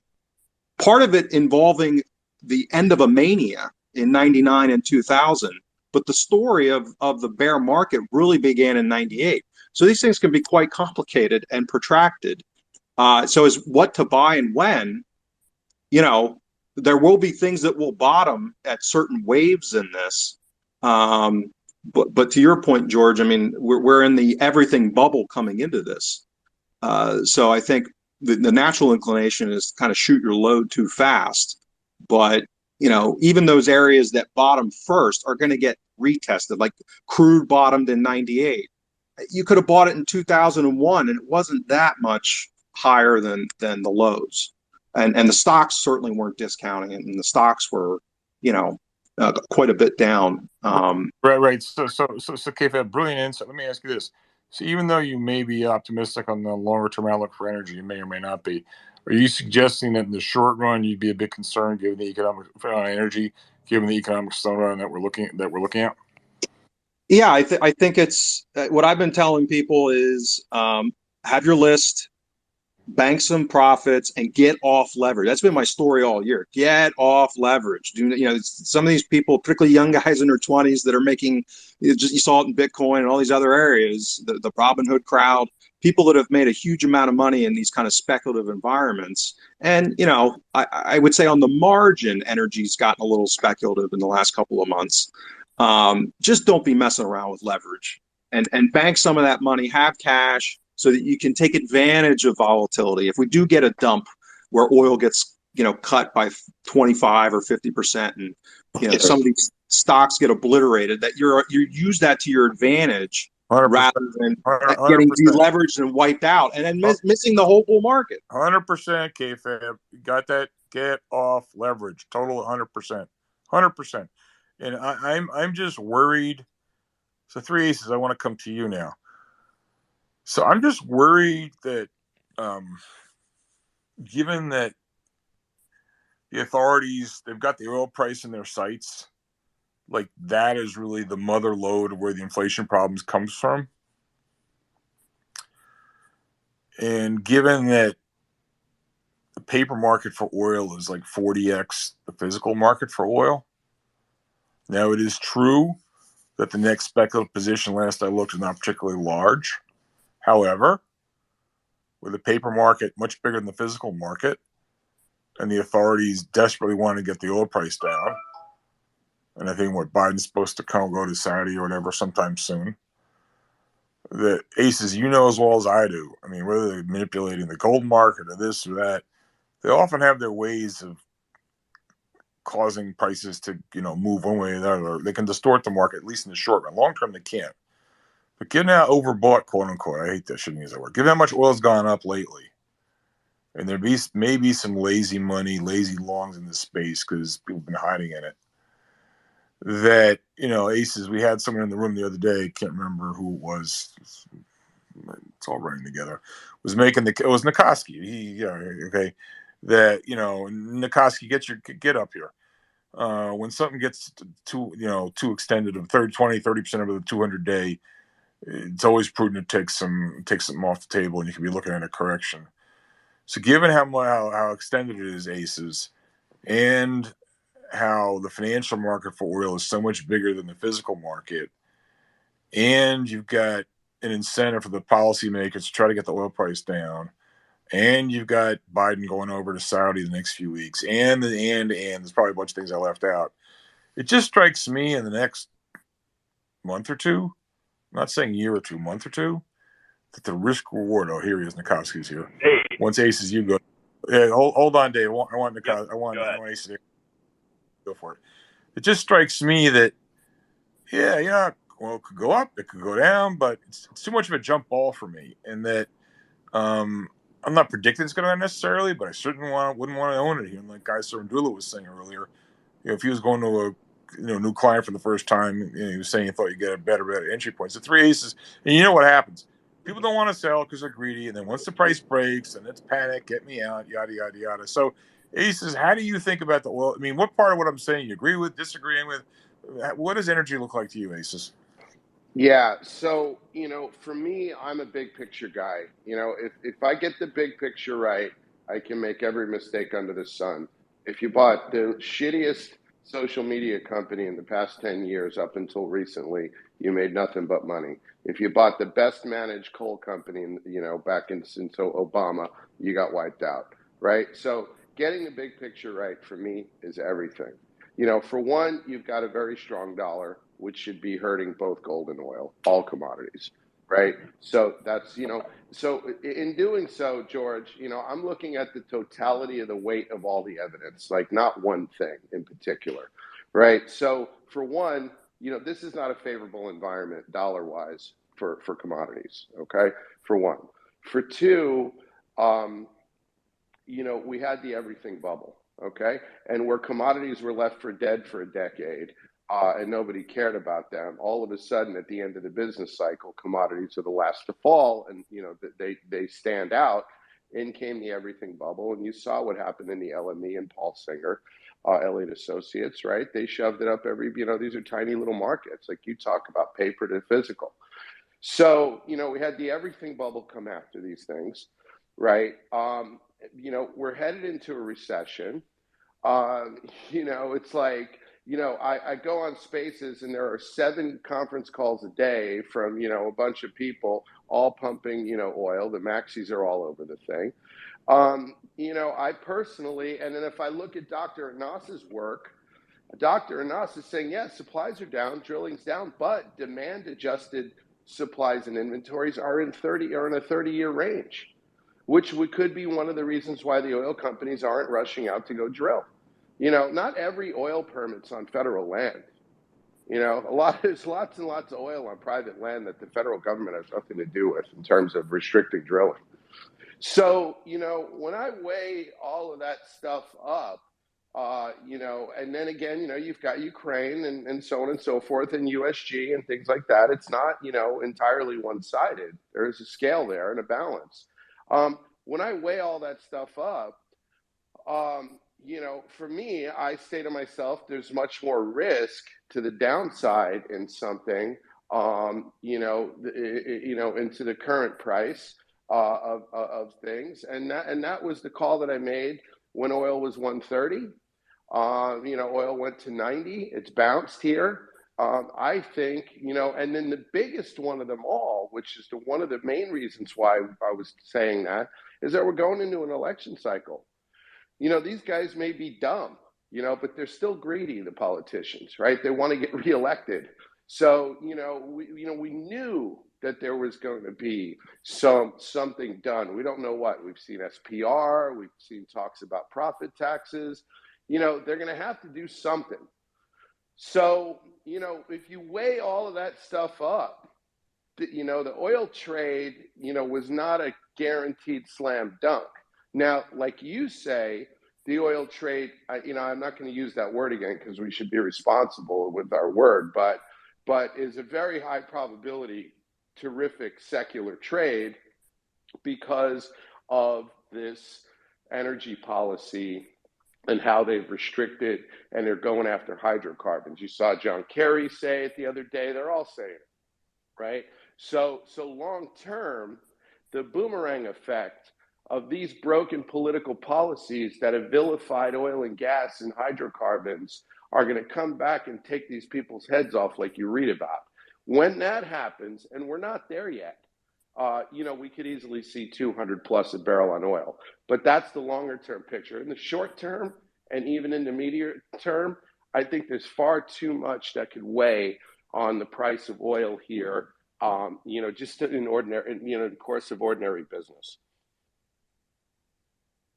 Right. And that would, it's funny.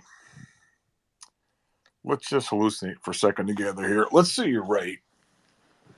And for whatever reasons, be it gathering fears of a recession or some photo op BS announcement with the Saudis, or some leverage speculator gets caught in something else and he's got to blow out his oil, whatever it is. Or the charts start breaking down and people pile on, the tourists leave the building.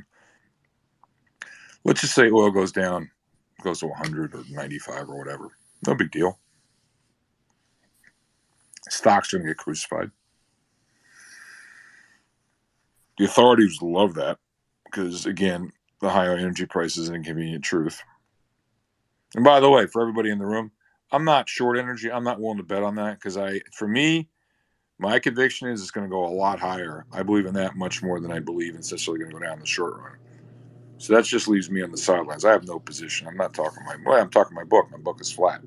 I'm not long. I'm not short energy. But if oil were to sell off, energy were to come off, maybe that stops yields from going up a lot in the short run. Maybe some of the Cathy garbage gets a bounce. Maybe. So the investment, which has been to be long energy and short all the long duration garbage, maybe that gets a counter trend bounce. I don't know. But what I do know is in a bull market, whereas you only can be long or flat, in a bear market, you only can be short or flat. So I'm not willing to trade counter trend.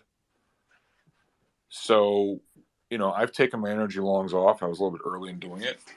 I just became uncomfortable being long. In other words, the risk-reward ratio, in my opinion, or the Sharpe ratio on that trade was just too messy for me. So, I don't have much energy right now at all. And I still think that, it's the investment. Still want to be long, just not right here, right now. And conversely, while, nothing goes in a straight line, I think all the garbage is still for sale. And by the way, looking further ahead, you may get the summer bounce. Who knows?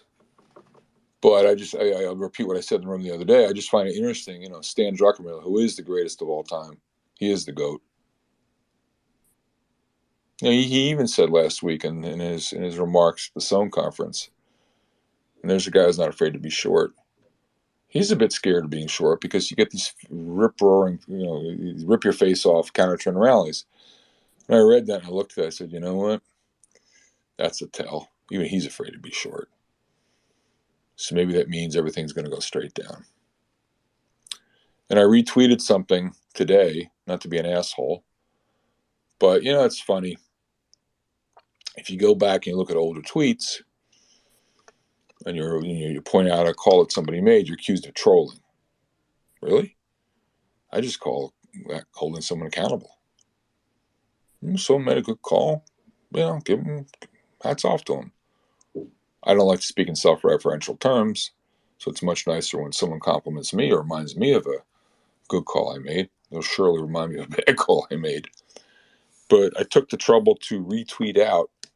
And I urge everyone to go actually take a look at this. I actually think it was very good. You guys hear me all the time? Judging by the size of the rooms and the number of people listening to the replays, you're obviously not here just for the fun of it. I mean, you guys must be getting something out of it. If not from me, then the great speakers we have in these rooms.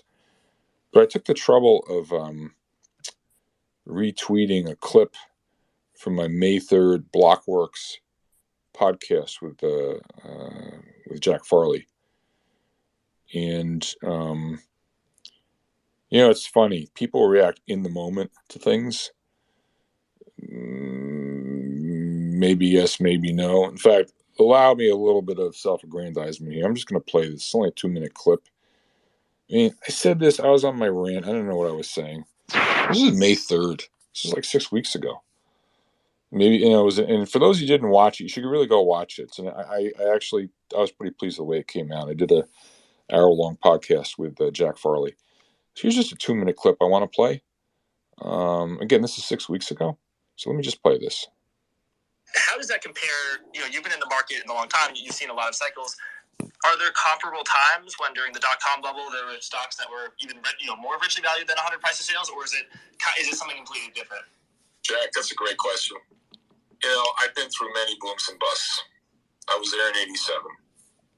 I left Fidelity to start a fund to short the Japanese market. So the Japanese market peaked at 39,000 at the last day in 1989.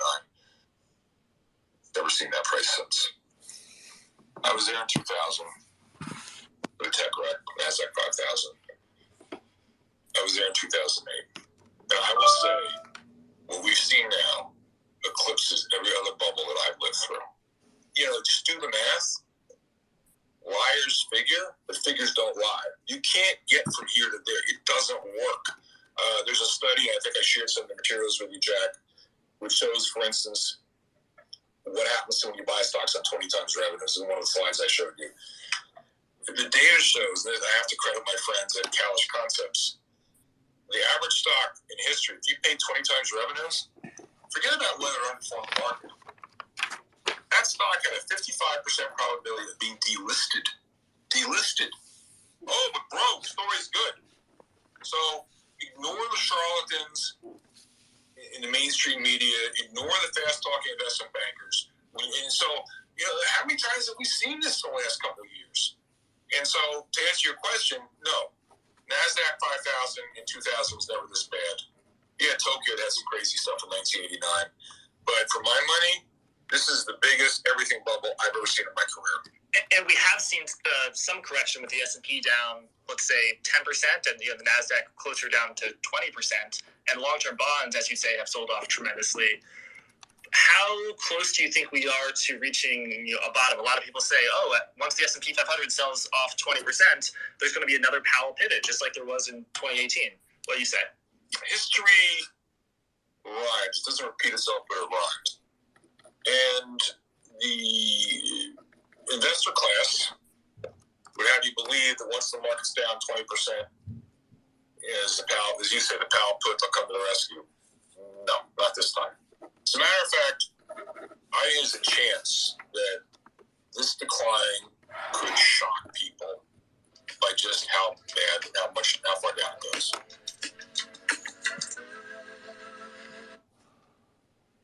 play that not to take a victory lap, because God only knows I've had more than my fair share of bad calls.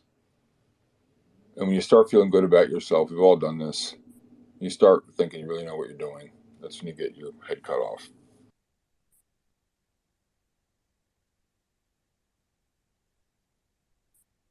And that is to just remind people that in markets like this, anything can happen. That was May 3rd. I'm just looking here. Let's just take ARC, which is my favorite reference point. That was May 3rd. I'm going to pull the chart up here as we're talking. I'll be like those annoying guys with their chart rooms, always clicking on the keys. I hate when they do that. Okay. May 3rd. ARC was at 49. It's now 37, so it's fallen 24% since then. ARC was at 49. Having more or less gone in a straight line, it was like 125 in November. It was 98 at the turn of the year. So it was already down 50% as of May 3rd. So everyone's like, oh, it's oversold. And that's how I warn people, no. But what does oversold mean? You've heard me this bad line before. It comes from Frank Teixeira, formerly of Wellington. Used to work with Guy. What does oversold mean? Oversold means I forgot to sell it and it went down anyway. Just like overbought means, oh, I forgot to buy it and it went up anyway. So ARC, quote unquote, was oversold on May 3rd. Down 50% in the year. It was 49. It's now 37. Since May 3rd, and probably people heard that and they said, oh, George is funny. George has got a lot of great one-liners. George is angry. Whatever. Since May 3rd, TLT down 7%. S&P down 12. Q's down 13. ARC down 25. That's in 6 weeks. Let's zoom in a little bit. Supposed to zoom out. So again, it was oversold. And people are saying, well, if it can rally, if it gets back up, blah, blah, blah, blah, blah, and if it goes to 45, it's going to go to 50 and all this nonsense. The two-handed technicians. And by the way, I'm not taking a swipe at you, Nikosi. I'm going to get you in here in 1 second.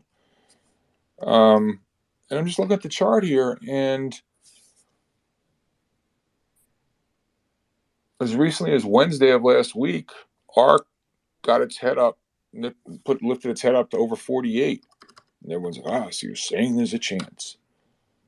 And all the wise guys who were like taking shots at me because I'd been correctly bearish on ARC the whole way down, said, oh, you're bullish now. I had one jackass who's been in this industry for 20 years. Oh, I always make money. I like to get my hazmat suit and buy the dumpster dive. I always make money. I'm like, dude, are you crazy? You never trade counter trend in a bear market or in a bull market. All right, so at 46 on Wednesday, I'm on vacation in Aruba. Aces was supposed to come and see me, but had trouble getting his papers. We'll talk about that next time. So people are like taking shots at me. Well, it was at 40 and now it's at 46. Hey, George, it's going to go to 70. If it breaks 48, it's breaking out on the charts. And then all of a sudden, someone turns the lights out again. We were 36. 36 this morning. Guys were taking shots at me a week ago because it was 46. Who's having the last laugh? I said the other day, the short side's the investment. I got a little bit of a dust up with somebody I know pretty well. And, again, another thing I think which would contribute to the civil discourse enormously in the public square, when you're talking to somebody or listening to somebody, try to figure out what it is that you can agree on. Points of agreement. Because if you can figure out the points of agreement, instead of attacking someone, you can then constructively start to delve into what is it you disagree on. But I literally had smoke coming out of my ears. Someone's nitpicking with me the other day. Well, no, Jude, you see Judy's investing. I'm like, go pound sand. What I was saying was the real money's been made on the short side. Trend is down. And this person saying, oh, shorting's not an investment. And for those of you who were in the room the other day, you'll know who I'm talking about because I throw them out. I throw them off the stage. So at any rate, I'm meandering here. Just a whole bunch of thoughts running through my mind. Nobody knows nothing. We've never seen, in Nikoski, I want you to speak in a second. Nobody knows nothing. We've never seen this before in terms of the speed of the moves. That was a great point that Mark Cahotas made the other day on his in here on the weekend. The sheer speed of these moves. I can't emphasize that enough. Catching people offside. You know, Nancy Davis, Asa, she was in your space the other night talking about, you know, how people get screwed up in vol markets because they sell volatility. And then what winds up happening is realized vol winds up being much higher than implied vol. And, you know, they're selling downsides and all of a sudden they get hit. People haven't had time to hedge. People haven't had time to adjust. And this is when stuff starts to happen. This is when, if you're running a hedge fund, your prime broker calls you up and they're saying, well, we're going to change the VAR calculations on you. So, you know, before we allowed you to be 3 times levered, well, now it's only 2 times levered. And you're forced to mechanistically reduce your balance sheet. So as vol goes up, rates go up, vol go up, positions have to come in. Positions has to come in. And there goes liquidity. Nikoski, my friend, Mr. David Nikoski, good to see you. You were fantastic the other day. 3 aces hold it. Yeah. Nikoski, you were fantastic the other day. Any updated thoughts, David, from your comments the other day, David?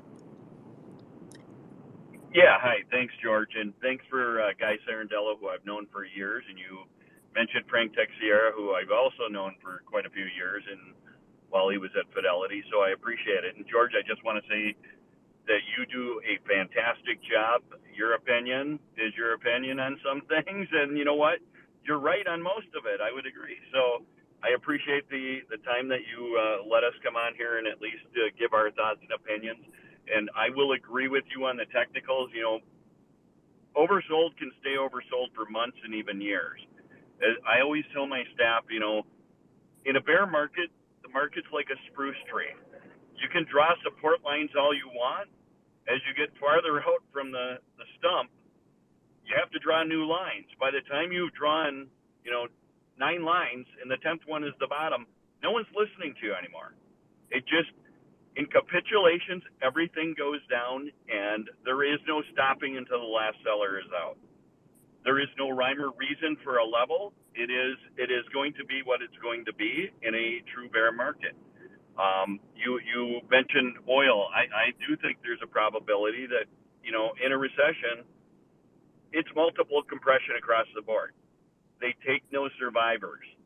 And I do think that oil, you know, is likely to see, you know, $100 or $95 a barrel as demand declines during a recession. It's going to. It will. You're seeing flights at record rates right now. I don't know who wants to jump on a flight from, you know, here to, you know, Minneapolis to Phoenix at like $700, $800. You know, it just doesn't make a lot of sense, especially when they're seeing multiple compression in their 401k. So I do think that, you know, if there's a pullback in oil, you save some money because I think it's a long-term secular theme. If a normal recession, you know, sees a decline of 30 to 40% in oil, I don't think we'll see that 30 to 40% only because we're tethered to Europe. Everything they don't buy from Russia is going to be bought from the United States. We're going to make up that shortfall. So I do think you have a hedge there that is going to stay in place for years to come. In terms of the overall market, you know, I posted a chart of junk bonds,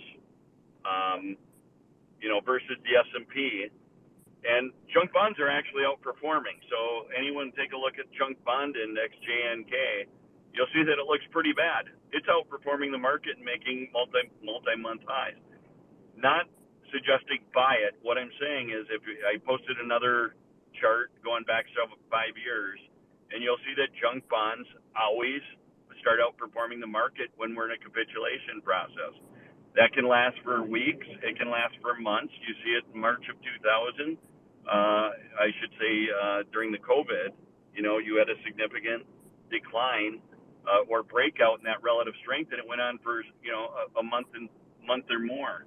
So, this is the sign that we're in the capitulation mode. Everything tends to get hit. When it comes to gold, my thoughts on gold is, why is it moving up? It's kind of going with the rest of the metal structure. I think that, more importantly, when you look at, something like the GDX or GDXJ, versus diesel prices are up 112% in the last 5 months. And you really need to get some upside move out of gold to at least erase that cost of diesel fuel.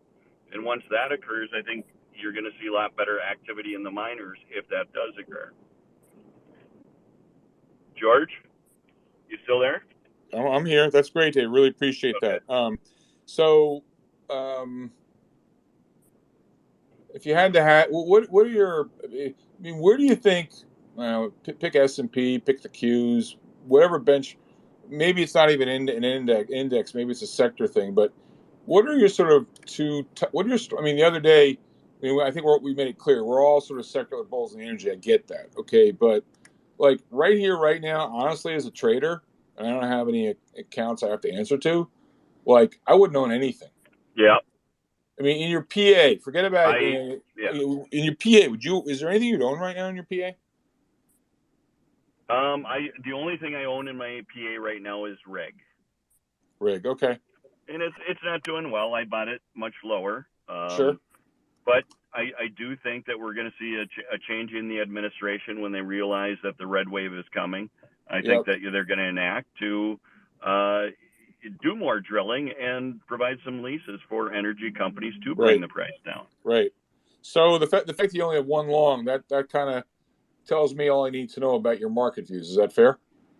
That is true. Okay. I am looking at GLD right in here. So that may be my next long purchase. Got it.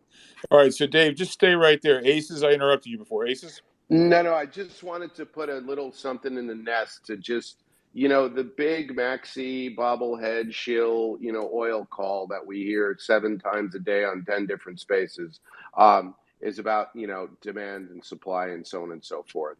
So Dr. Anas put a chart up I put his chart up in the nest that, actual, the supply is coming down, right? But inventories divided by demand over the last 4 weeks are in a 30-year range. So the whole entire, song and dance from all of those folks is predicated on this. And the reality of it is it's nowhere near the, severe as this. And George, do me a favor. I sent you an audio recording on WhatsApp after the spaces. You listen to that, please. If you want to be more mortified. Okay. I will do. Thanks very much. All right. So I'm just going to give a warning here. We're almost 2 hours into this call. 2 hours into this call. I'm going to end this call at 1:15. So we've got 17 minutes because I got to get somewhere. I got to get to Boston. So let me just move ahead here. So let's go. What are you going to Boston for, George? Rumor has it there's a basketball game going on tonight. I hope you enjoy it. Good luck. Yeah, the Celtics are going to need it. Let's go to we're going to do Disjoint, and then we're going to do Motorhead. Disjoint, what's up? Disjoint, unmute yourself.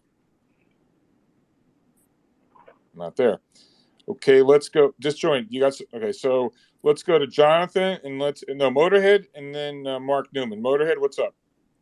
Yeah, George, great space today, and I just wanted to sort of I usually talk about Tesla and autos and all that, but I love your comments about Japan. I think it's become a bigger and bigger subject because of the fact that they're the only ones who aren't tightening, and everyone thinks that what used to be the most safe haven currency in the world has turned into like an emerging market currency. But as you correctly noted, it has sort of started to appreciate, especially what was really weird after the FOMC meeting yesterday. It's since then it's up about 2%, which is pretty big for currency. But what I'm trying to what I'd like to sort of like talk about is I've spent decades in Japan, and I was here during the 1989 peak of the bubble. It was like an earthquake almost as we went into January 1990, and the entire market crashed. God, at the time I was a college kid. People were dancing on the tables. They were throwing out $100 bills. Basically, is really like, this was happening back in 1989 in Japan. I was also in Japan during the .com bubble. So I was working at an investment bank at the time. I saw exactly what happened during .com. It was absolutely ridiculous. Our bank underwrote some of the most stupid internet stocks in the world. And then I was at a big global hedge fund during the financial crisis. So I've seen these cycles from an investment standpoint. And what I think could play out in Japan, in America, is exactly what played out in Japan, which is the bubble bursts. And at that time, the bubble in Japan was mostly based on highly inflated real estate prices. So it was sort of like the 2008, housing, great financial crisis in the U.S. But what I'm trying to say is that what happened once the bubble burst in Japan is everything went down. All prices went down. It was just ridiculous, and it stayed that way. I'm not saying America will be just like Japan. They're a little bit more nimble, but it stayed in a deflationary phase for nearly 2 decades. I mean, they were, and even now, restaurants, product vendors, they're scared to raise prices, and but they're being forced to. But the point is that when this everything bubble that we're going through right now in the States bursts, I mean, you don't only have the highest, real estate prices in history. It's gone way above the 2007 peak. But you've got stocks with these valuations. Look at ARK. Look at the stuff that they hold. Look at Tesla. I mean, there are things that are so overvalued that once it all falls apart, you could see a period where we actually have real inflation, deflation in the U.S. 100%. So Motorhead, I was there as well. I was probably a client of your firm at the time. I was running I was the biggest Fidelity Overseas Fund was the biggest foreign investor in Japan in the late 80s. Yep. So I know it well. And you're 100% right. So just stay there, Motorhead. Great comments. I want to go to Newman and then Shrub. Newman, what's up? Hey, George, how's it going? Good luck tonight in your big game and your travel to Boston. It's never an easy drive. I wanted to touch on what Motorhead was just talking about here real quick in the Japan thing. George, you had mentioned Shinjin Rui earlier. That means like new humanity, right? And I think it's a new wave of people in terms of the folks involved at the time was what Shinjin Rui sort of applied to. I wanted to just show a little different angle to what Motorhead was talking about, in the sense that the real underlying difference between sort of the Japan populace and the US is that there's an underlying tone of homogeneity in Japan where, it's the Japanese and then the Gaijin, and Japan Inc. and everyone in the same group of the Japanese, they're willing to sort of stick it out and survive in difficult, challenging times because of the nature. And I'll give an example. Allied Signal did a lot of traffic light coordination. And back in the day, post World War II, they approached the Japanese and said, look, we can help you organize the traffic lights so that there's staggered lights, so that there's no real traffic, because we've coordinated it. And the Ministry of Transportation said to Allied Signal, no, the Japanese folks can gaman, and gaman means like stick with it, keep fighting, fight through it. They can gaman in the traffic. In other words, they're willing to deal with traffic rather than have a free-flowing city that someone on the outside has helped them design.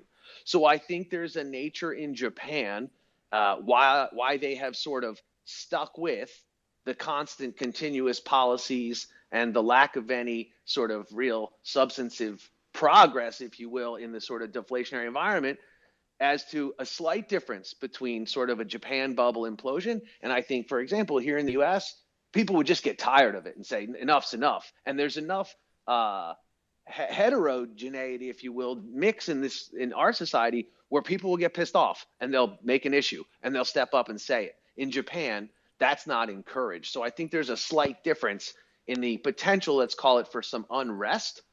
Here in the US, people get pissed off, people get annoyed, people sue people. In Japan, you didn't get that and don't get that. So I think that's just a slight difference to consider in sort of comparing the two. And then the one other thing about Japan I wanted to add, June 23rd is the CPI there. And I am convinced that this event could be almost more significant than yesterday's Fed event. And I say that because a couple of months ago on your space, George, when Belkin was one of the features, he said something and it really got me thinking. He said sort of MMT might be coming to an end game in Japan. And we saw the yen at that time go from like 120 something to 135. And Belkin was making a smart comment there. And now, to me, Japan's sort of the canary in the coal mine for this MMT, because all of a sudden rates are higher everywhere globally. And now Japan, the slow ones to raise rates because they've been stuck in that deflationary spiral, they might have to do something more significant in lieu of that June 23rd CPI print. So that's just something to consider. And then one other thing I'm going to add on the gold discussion just before. So David Einhorn the other day on the Iris Sohn conference, there's a YouTube available. David talks about gold, and he said it's time for gold. And I want to just share an anecdote. One of my oldest macro guys that I know, from Japan, trading JGBs in the 90s, this guy with me. And basically, he told me the other day, literally the day before I saw this Iris Sohn conference, he said, Newman, gold is dead. It's a relic. It's like the telex machine and like the old landline phones. Done. Nobody cares except the central banks and you. And then I showed him that video. And he goes, I take it back. No one cares about gold, but the central banks, you, and David Einhorn. So I just thought it was kind of ironic to me that two people that both these guys, super smart, some of the smartest people in all of finance, diametrically opposed right here on gold. And I think that speaks to a lot of where we are. Haven't seen things like this. Yes, this time it could be different just in sheer order of magnitude of what's going on. But when you have a guy like David Einhorn, super bullish gold, and then my old macro legendary guy, like gold is dead, I think it really speaks to how challenging an environment we are here. Yeah, no, Newman, 100%. I mean, this is just really we're in a place we've never been before. So, no, 100% agree. 100% agree. So just stay there, Mark. We're going to run this for only another 10 minutes or so. I'm going to be done. I want to go to Shrub, and then we're going to do Jonathan. Shrub, how you doing, man? What's going on? I'm all right, George. So I just want to continue our joke from last week. So last week we were saying the only bullish thing, the only credible, sorry, not even credible, the only argument for the bulls is the option expiry.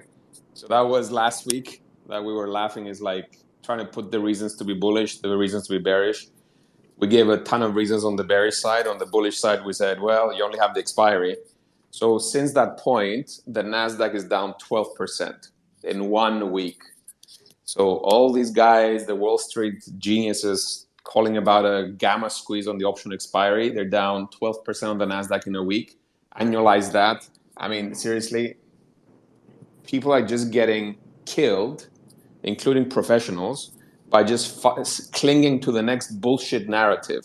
And if there was a massive bullshit narrative, is like option expiries and this and this and that and that, but people are just getting sucked into these stupid things. So that's why I love these spaces, that I think we can just identify these bullshit narratives and just kill them early on before other people get sucked in. Shrub, we have I'm just looking here at the first 3-4 rows in this room.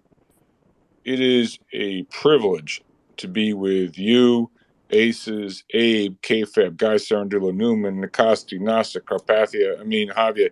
It's unbelievable. We have a brain trust in here where we really fostered a community where I think we can keep each other out of trouble, because I come up with stupid ideas all the time, as do you, as does Three Aces. And I think together we've done a fantastic job of like trying to stay to the middle of the road on this thing. So I couldn't agree with you more. And by comparison, I was in one of these rooms last night. There's a guy, I'm not gonna mention names, but there's a guy, very high profile. He's got all these rooms. And Aces, I think you were in the room with him yesterday. And he's been begging me in back channel to come into his room. And the reason I don't go in this guy's room is whenever he comes in here and he comes in with questions, always this short-term bullshit. Tesla options and what's going to happen to the FOMC and expiration and gamma this and gamma that. I was like, this is a fool's errand. It's a waste. It's just what you're saying. It's a waste of time. So I went into his room yesterday just to see what was going on. And Aces, you were in the room, I believe. They're like, oh, George is in the room. Hey, George, come on up. Not you, Aces, somebody else. And I'm like, no, I'm listening to these guys. And they're like, oh, look, Tesla, it's going green. They're so happy with themselves. This is 2:30, 3 o'clock after the FOMC. And they're all like high-fiving themselves. And I'm kind of just listening to this stuff. I couldn't take it. I was only in there for 10 minutes. Shrub, I guess what I'm trying to tell you is just like you and I talk about the fully invested bears, watch what they do, not what they say. It's unbelievable. Exactly. It's unbelievable. I invite everybody. I invite everybody in this room. You should go into one of these other spaces where the guys have the Discord services for $99 a month. They got the baseball caps on backwards, right? Those guys, and just listen to them. And they're still doing picks in the stock of the day and this and that. And I'm like, oh my God. Shrub, we're not done until these rooms stop. I'm being a wise guy, but whether it's Kathy or it's these guys, it's unbelievable. They still haven't gotten the memo, Shrub. What's it going to take? It's like they're working for a broker firm, to generate commissions.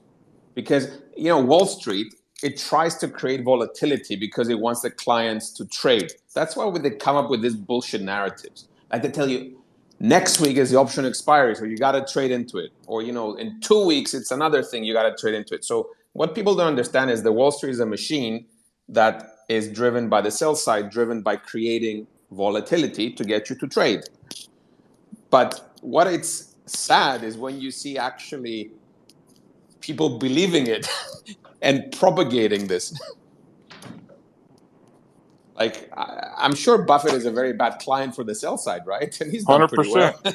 100%. You know what's funny, or fun that should remain nameless, actually not in existence anymore. The guy retired because he made so much money, and the market got too hard. But one of the big event-driven firms in Boston, really, I don't mind saying who it was John Jacobson, his Highfields, one of the smartest guys around. They had 12, 15 billion doing all this event-driven stuff, and value investor, and did really well. And then it just got too hard, and he just said, I'm done with this. This is not fun anymore. So he's got a few billion of his own. He's managing his own money. But I remember, I think I got this right, but I'm not telling you stories out of school. You looked at how much money they were managing and how little commissions they would generate. They're like, we don't care what the sell side says. We're just doing our own work, and we don't want. And like you say, it's like going into a casino. They're spinning the wheel. There's always someone screaming and yelling because they won the roulette or the black hack machines. You're Monica, you know what I'm talking about, right? It's the excitement. It's the excitement. It's the story. It's the narrative. And that's not investing. That's gambling. And then unfortunately, the gamification of the stock market in recent years, because of the most reckless monetary policy in history, they've destroyed the market. And unfortunately, you're going to see a whole generation of investors get blown up. They got blown up in the 70s and the Nifty 50 bull market. They got blown up with the tech bust in 2000. They got blown up again with the great financial crisis in 2008. And they're getting blown up again now. And I got news for you, in my opinion. I want your opinion, your thoughts on this, Shrub. I think it's far worse this time because it's the everything bubble. It's every asset class. And the participation has never been more widespread. Any thoughts, Shrub? Oh, absolutely. I think it's much, much worse because, also the platforms have become gamified. So, Robinhood was employing people to actually gamify the process, how you put a trade on. This democratization of the bullshit. markets. You've heard me say this before, Shrub. Yeah. Whenever you hear the word democratization, run, don't walk as fast as you can away from it. Right? I mean, that's like I said the other day. I'll say it again. How about the democratization of open heart surgeries? All you got to do is watch a YouTube video, and you too can do this. Okay? people don't understand the stock market's not a game. Exactly. Actually, I was just thinking the only way you can use democratization correctly is through these spaces or Twitter, where if you're actually sharing knowledge, knowledge is free, but it's difficult to give, or it's difficult to find an avenue to pass the knowledge. Like we wouldn't be having this conversation 10 years ago because we wouldn't know each other or have a way to communicate. So that's how you actually help people. That's Exactly. democratization of knowledge. But Hey, George, just for a sec. Yeah. The most egregious use of democratization in the business in the last few months, Larry Fink saying ESG is democratizing investment, which by his definition means picking the winners and losers, choosing who gets the money, who doesn't get the money, who gets the banking deals. That's Larry Fink's version of 100%, democratization. 100%. All right, Newman, hold it right there. Everyone, hold time out. I want to get to Jonathan, and then any closing comments. Jonathan, what's up? Please keep it brief because I do want to close this room. Yeah, no, I just want to share a sort of narrative on the upside. So I think Biden will do this windfall tax. I think it suits his political purpose into the midterms. I think it's a vote winner, and I think he'll then couple that with an ease in tariffs on China, which will have an effect on inflation. It will basically reduce inflation by I think it was Goldman Sachs or maybe it was Harvard who wrote a report. I think they both did that potentially it would reduce the effects of inflation by 1.3%. And then if you can come out with a win in Saudi Arabia, get more output from them, but also get a commitment in regards to Sabine River, which is the largest refinery in the UK, to increase the capacity there, which might not come in the short term, but the money that he raises from the windfall tax, he can use as a bridge until that capacity comes on stream. So by the end of the year, with the additional interest rate rises, that might actually be able to at least put a bottom underneath it. I mean, I don't really believe that. I mean, I'm not American, but I'm just putting it out there. I mean, what's the view? I mean, do people think he's going to do the windfall tax? don't know. Does anybody on stage have an opinion on the windfall tax? Well, as somebody who produces commodities for a living for over 12, 14 years now, metals, obviously not liquids, but I've been in the liquids business several times. I would just figure out the calculation and slow my production down, at which point now you do have $200 a barrel of WTI. Why would I overproduce to put myself in the threshold of the tax bracket when I've got no incremental returns to my investors and my resource base? As far as I'm concerned, if that's something like that is actually announced and there's a method there towards some sort of bracket, random bullshit like these guys like to do, I just ratchet it down and there goes oil. There was a double in oil, in my opinion. Yeah, there was a report today that apparently Reliance is increasing dramatically its refining capacity in India, and they buy off the Iranians primarily, but now I think Russian crude has displaced Saudis as the second largest source for them. And so therefore there could be some competitive tension in the market by the end of the year. And although that might not sit well with the Europeans, I'm sure we'll buy it because it'll be washed through, if you like. It is Russian crude, but it's not Russian crude. It comes, it's petrol and diesel from India. And that might bring some sort of competitive tension into the overall market. Again, I think there are lots of headwinds, but there's also lots changing. And, people want to make money. And so therefore they're going to build up their refining capacity, especially the Indians, Reliance in particular. And they seem to be committing to that. So there are some other factors at play, which might mean that, US refiners reduce their capacity, and so therefore the price is maintained. But if new capacity comes online in other parts of the world, then it's not quite as simple as that. Jonathan, did you see the letter that was written by the United States maybe U.S. International Oil Refinery Association to Biden yesterday? Go. Yeah, I didn't read it. But... Aces. I didn't see it. What did the letter say, basically, Aces? I skimmed it, but in a nutshell, they're saying that they're producing more liquids, like 330 million gallons a day of liquids, that are critical to the mobile energy supply of the world. I can't remember if it was U.S. or the world. But they went into talking about how the requirements being pushed down, the regulatory requirements, forcing them into having to allocate capacity towards the ethanols and renewables and who the hell the bios, whatever is out there, has taken away their capacity, to keep, to increase production in the hydrocarbon stuff, and that those investments that they were forced to make are long term and cannot be easily turned around. Yeah, no, I mean, Yeah. look, what the So U.S. they administration stuck is it to him. saying is, They stuck it to him. I'll find the article, George. I'll send it to you. It's a letter. It's not an All article. right. I got it, Ace. All right. So yeah, just to respond. I mean, I did see, I forget what her name is. Again, I'm English, so forgive me. But one of your politicians, sort of on an interview where she was totally contradictory. She was talking about the U.S. administration. I think she was the head of the energy department. The one who giggles, if that makes any sense. And Jennifer she was, Grantham. yeah. So she was saying basically, in one breath, you need to increase refinery output. And then in the next breath, but you also need over the next 5 years to get out of oil, basically. Which I totally agree from, if you're in that business, building a refinery or increasing capacity with a view that actually it's only relevant now, and in the long term, you're going to be penalized for operating that infrastructure and operating that business model. It doesn't make any sense. So I get it. I'm just sort of throwing stuff out there because there's so much negativity, we can get overwhelmed with it. But there are a few sort of tools in the chest, especially that sort of relaxing the trade tariffs on China and potentially getting some commitment from the Saudis. God knows what that will cost. But getting that commitment that can alleviate things.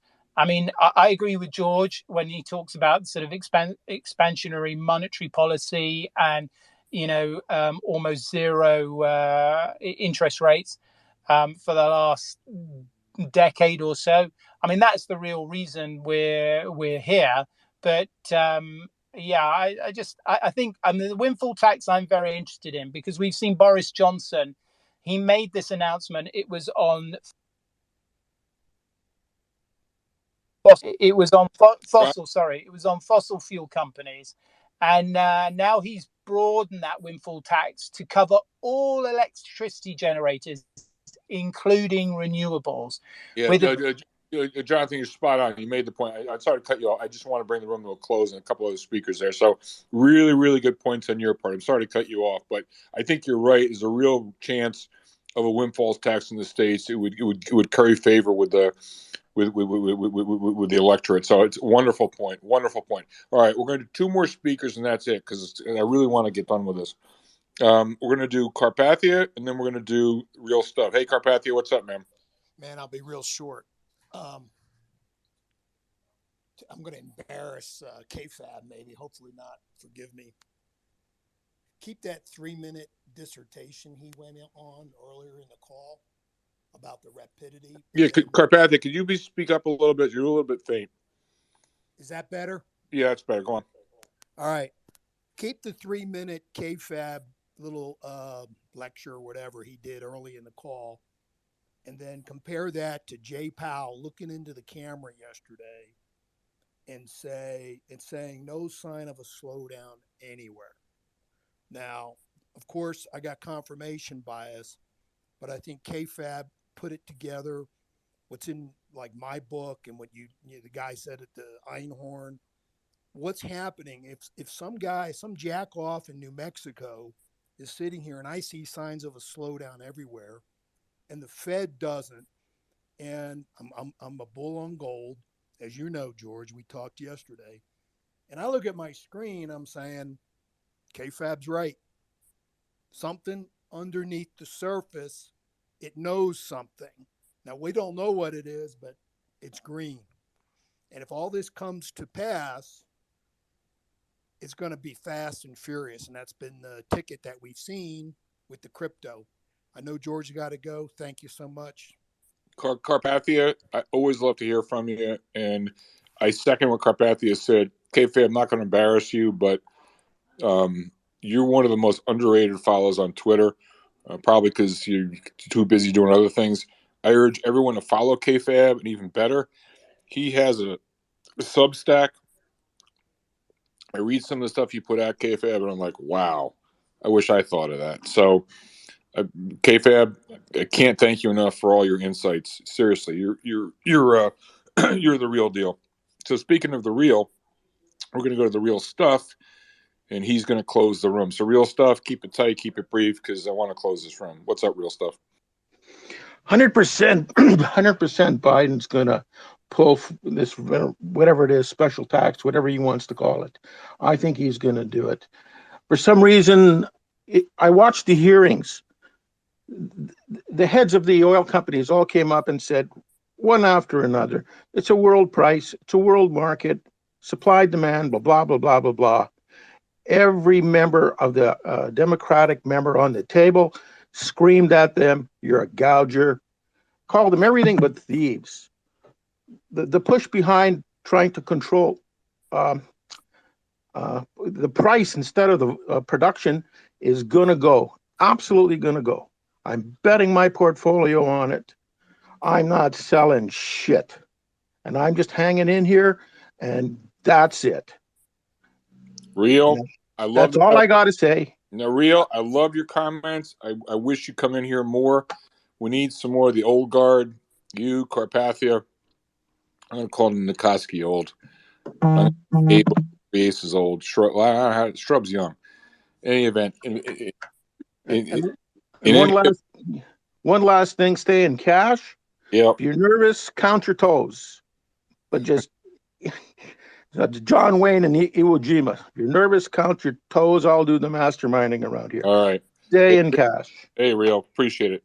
All right. 2.5 hours. Not too bad. Problem is, you guys got so much to say. These rooms are so great. I learned so much from these rooms. I appreciate all of you. We, again, have the best spaces on Twitter without question. Best speakers. Best content. Best moderation. Best analysis. Excuse me. The smartest audience. So let's close this room. And we'll probably be together on the weekend again. So take care, everyone. Be good. Bye-bye. Hey, George, one last thing. Yeah. I put in the nest that letter. Somebody sent it to me in DM. So if anybody wants to read the letter we were talking about from the refineries to the president, it's in the nest now. Okay. All right. Have a nice day. Thank you. That's great. Thanks, everyone. Take care. Bye-bye. Safe trip, George. Take care. Thanks. Bye.